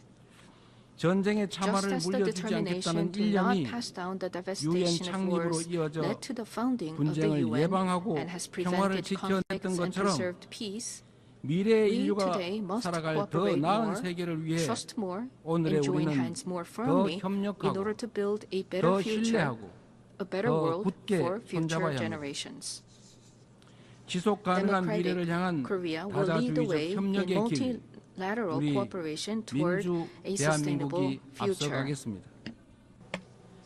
평화는 무엇보다 Peace is a 중요한 value 가치입니다. that is more important than anything 대한민국에서도 else. In the 전 Republic of 세계 Korea, as 어디에서도 well as elsewhere in the world, 평화는 peace is the 민주주의와 basic 경제 foundation 발전의 for 기본적 democracy 토대가 and 됩니다. economic development. 지금 우리가 직면하고 The 있는 disputes and 분쟁과 conflicts we are 갈등은 currently facing 인간의 vividly 존엄과 show how 지속 easily 가능한 the 발전의 ideals of human 이상이 dignity and 평화가 sustainable 없다면 development 얼마나 쉽게 can 무너질 crumble 수 있는지를 without peace. 선명하게 설명해 줍니다. 오늘날 Today, 대한민국은 the Republic of Korea 유엔의 평화 is 유지 fulfilling 및 its 평화 구축 responsibility as a 활동에서 key contributor to the 핵심적인 United Nations 기업으로서 책임을 peacekeeping 다하고 and 있습니다. peacebuilding activities. 분단 Our 국가인 brave soldiers 대한민국을 who have steadfastly 흔들림 없이 defended the 수호한 Republic of 우리의 Korea, a 용사들이 divided nation, 유엔이 are 주도하는 helping 지속 to pave the way 가능한 towards 평화의 길을 sustainable peace 돕고 있습니다. led by the UN. 평화를 위협하는 Threats to 것은 peace are 물리적인 not only 요소만이 physical 아닙니다. elements. In an era where artificial intelligence technology is critical to security capabilities and cyber attacks threaten national security, we must confront not only visible enemies, but also invisible enemies. If we passively let ourselves be dragged along by the changes of the AI era, we will meet a dystopia of deepening polarization and inequality, unable to shake off the dark shadows of human rights, abuses caused by the misuse of technology. However, if we proactively respond to these changes, we can use the high productivity as a driving force to build a foundation for innovation and prosperity, and create a useful base for strengthening direct democracy. 내일 안보리 I hope the 의장으로서 open 주재하는 debate that I 공개 will 토의 preside 자리가 over as 인공지능의 UN 책임 있는 Security 이용을 Council President 촉진하는 tomorrow will 국제사회의 significantly 노력에 contribute to the 큰 international 보탬이 될 community's 것으로 efforts to 확신합니다. promote the responsible use of AI. 아울러 Furthermore, 다음 달 we intend 대한민국 to share our 경주에서 vision 열릴 for the future of AI APEC through the 정상회의에서 APEC AI APEC initiative AI at the 이니셔티브를 APEC 통한 Economic Leaders Meeting, AI which will be 미래 held 비전을 in Gyeongju, 공유하고자 Korea 합니다. next month. 첨단 기술 We will 발전이 strive to ensure 인류의 that the 보편적 vision of 가치에 AI 기여하는 for all, where 모두를 advances 위한 in cutting-edge technology AI의 비전이 contribute to the universal values 국제사회의 of humanity 뉴노멀로 becomes a new normal 자리 for 잡을 수 the 있도록 international 노력하겠습니다. community. AI가 주도할 기술 AI-driven 혁신은 technological innovations 기후위기 will be 같은 an 전 important 지구적 new 과제를 tool for 해결할 solving global 중요하고 challenges like the 또 climate 새로운 crisis. 도구가 될 것입니다. 지난 Over 80년간 the past 지속 80 가능한 years, 발전의 길을 the 열어 United 젖히고 Nations has paved the way 인류의 for 존망이 sustainable 걸린 기후위기 development 대응을 and spearheaded 선도해온 efforts to address climate 유엔의 crisis 노력에 threatening the 세계 survival of 각국이 humanity. 화답해야 Nations 합니다. around the world must respond to these 대한민국은 efforts. The Republic of 과학기술과 Korea is 디지털 pursuing 혁신을 a 활용해 great energy 에너지 transition, 효율을 높이고 leveraging science and 재생에너지 technology and 비중을 digital innovation 확대하면서 to increase energy 에너지 efficiency 대전환을 and expand 추진하고 the share 있습니다. of renewable energy. 올해 안으로 We will submit 책임감 a 있는 responsible, 국가 nationally 온실가스 determined 감축 contribution 목표를 within 제출하여 this year, joining the 국제사회의 united 단합된 will of the 의지에 international 동참할 것입니다. community. 2028년 칠레와 공동 개최하는 That will be co-hosted 제4차 by the 유엔 Republic of 해양 Korea and 총회에서도 Chile in 2028. 지속 가능한 We will 해양 also 발전을 work to 위한 build 실질적 연대를 substantive 구축할 수 solidarity 있도록 for the 할 sustainable 것입니다. development of oceans. 이처럼 Such efforts 전 by 지구적 the 과제에 Republic of 적극 Korea to 대처하는 actively address 우리 global 대한민국의 challenges 노력은 are based on a 지속 firm 가능한 commitment 발전이라는 to fulfilling 인류 공동의 humanity's 약속을 shared 실현하겠다는 promise of sustainable 확고한 development. 의지를 바탕으로 한 것입니다. 10년 전 Since the United 유엔이 Nations 지속 가능한 발전 established 목표를 수립한 the 이래 Sustainable Development Goals 10 국제사회는 years ago, 빈곤 the 퇴치와 international 불평등 community has 해소를 made 위한 much progress 여러 in 진전을 eradicating 이뤄냈습니다. poverty and reducing inequality. 그러나 However, 개발 재원에 the 대한 수요는 demand for 지속적으로 development 늘어나고 financing is continuously increasing, 가장 취약한 and 이들은 the most 여전히 vulnerable are 고통 still 속에 놓여 suffering. 있습니다. 엄중한 Let 현실을 us 직시하고 squarely face this 새로운 grave 변화를 reality 만들어 and create 냅시다. new momentum for change. 글로벌 개발 We must move 거버넌스를 toward 구조적으로 structurally 개혁하는 동시에 reforming global development 재원의 질을 governance 높이는 while 방향으로 enhancing 나아가야 합니다. the quality of financial resources. 원조받던 I 나라에서 trust that we will pull 원조하는 together in 나라로 order to bring 성장하고 about more 도약한 cases like the 대한민국의 Republic of 사례가 더 Korea 많이 growing and 나올 수 developing 있도록 from an aid recipient 함께 country to 힘을 an aid 모아주실 donor 것으로 country. 믿습니다. 올해는 This year 유엔 창설 marks the 80주년이자 80th anniversary of the 한반도 founding of the 분단 United Nations, 80주년입니다. as well as the 80th anniversary 새로운 of the division 도전과 of the Korean 함께 Peninsula. 미완의 New 과제가 우리를 challenges, 기다리고 as well as 있습니다. unresolved tasks await 민주 us. 대한민국은 Democratic Korea 평화 will begin a 공존, new journey 공동 toward peaceful 성장의 한반도를 coexistence 향한 and shared 새로운 growth on 여정을 the Korean Peninsula. 시작합니다. 그 첫걸음은 The first step 남북 will 간 be to 무너진 restore 신뢰를 broken 회복하고 inter-Korean trust 상호 and 존중의 shift 자세로 to a stance 전환하는 of 것입니다. mutual respect.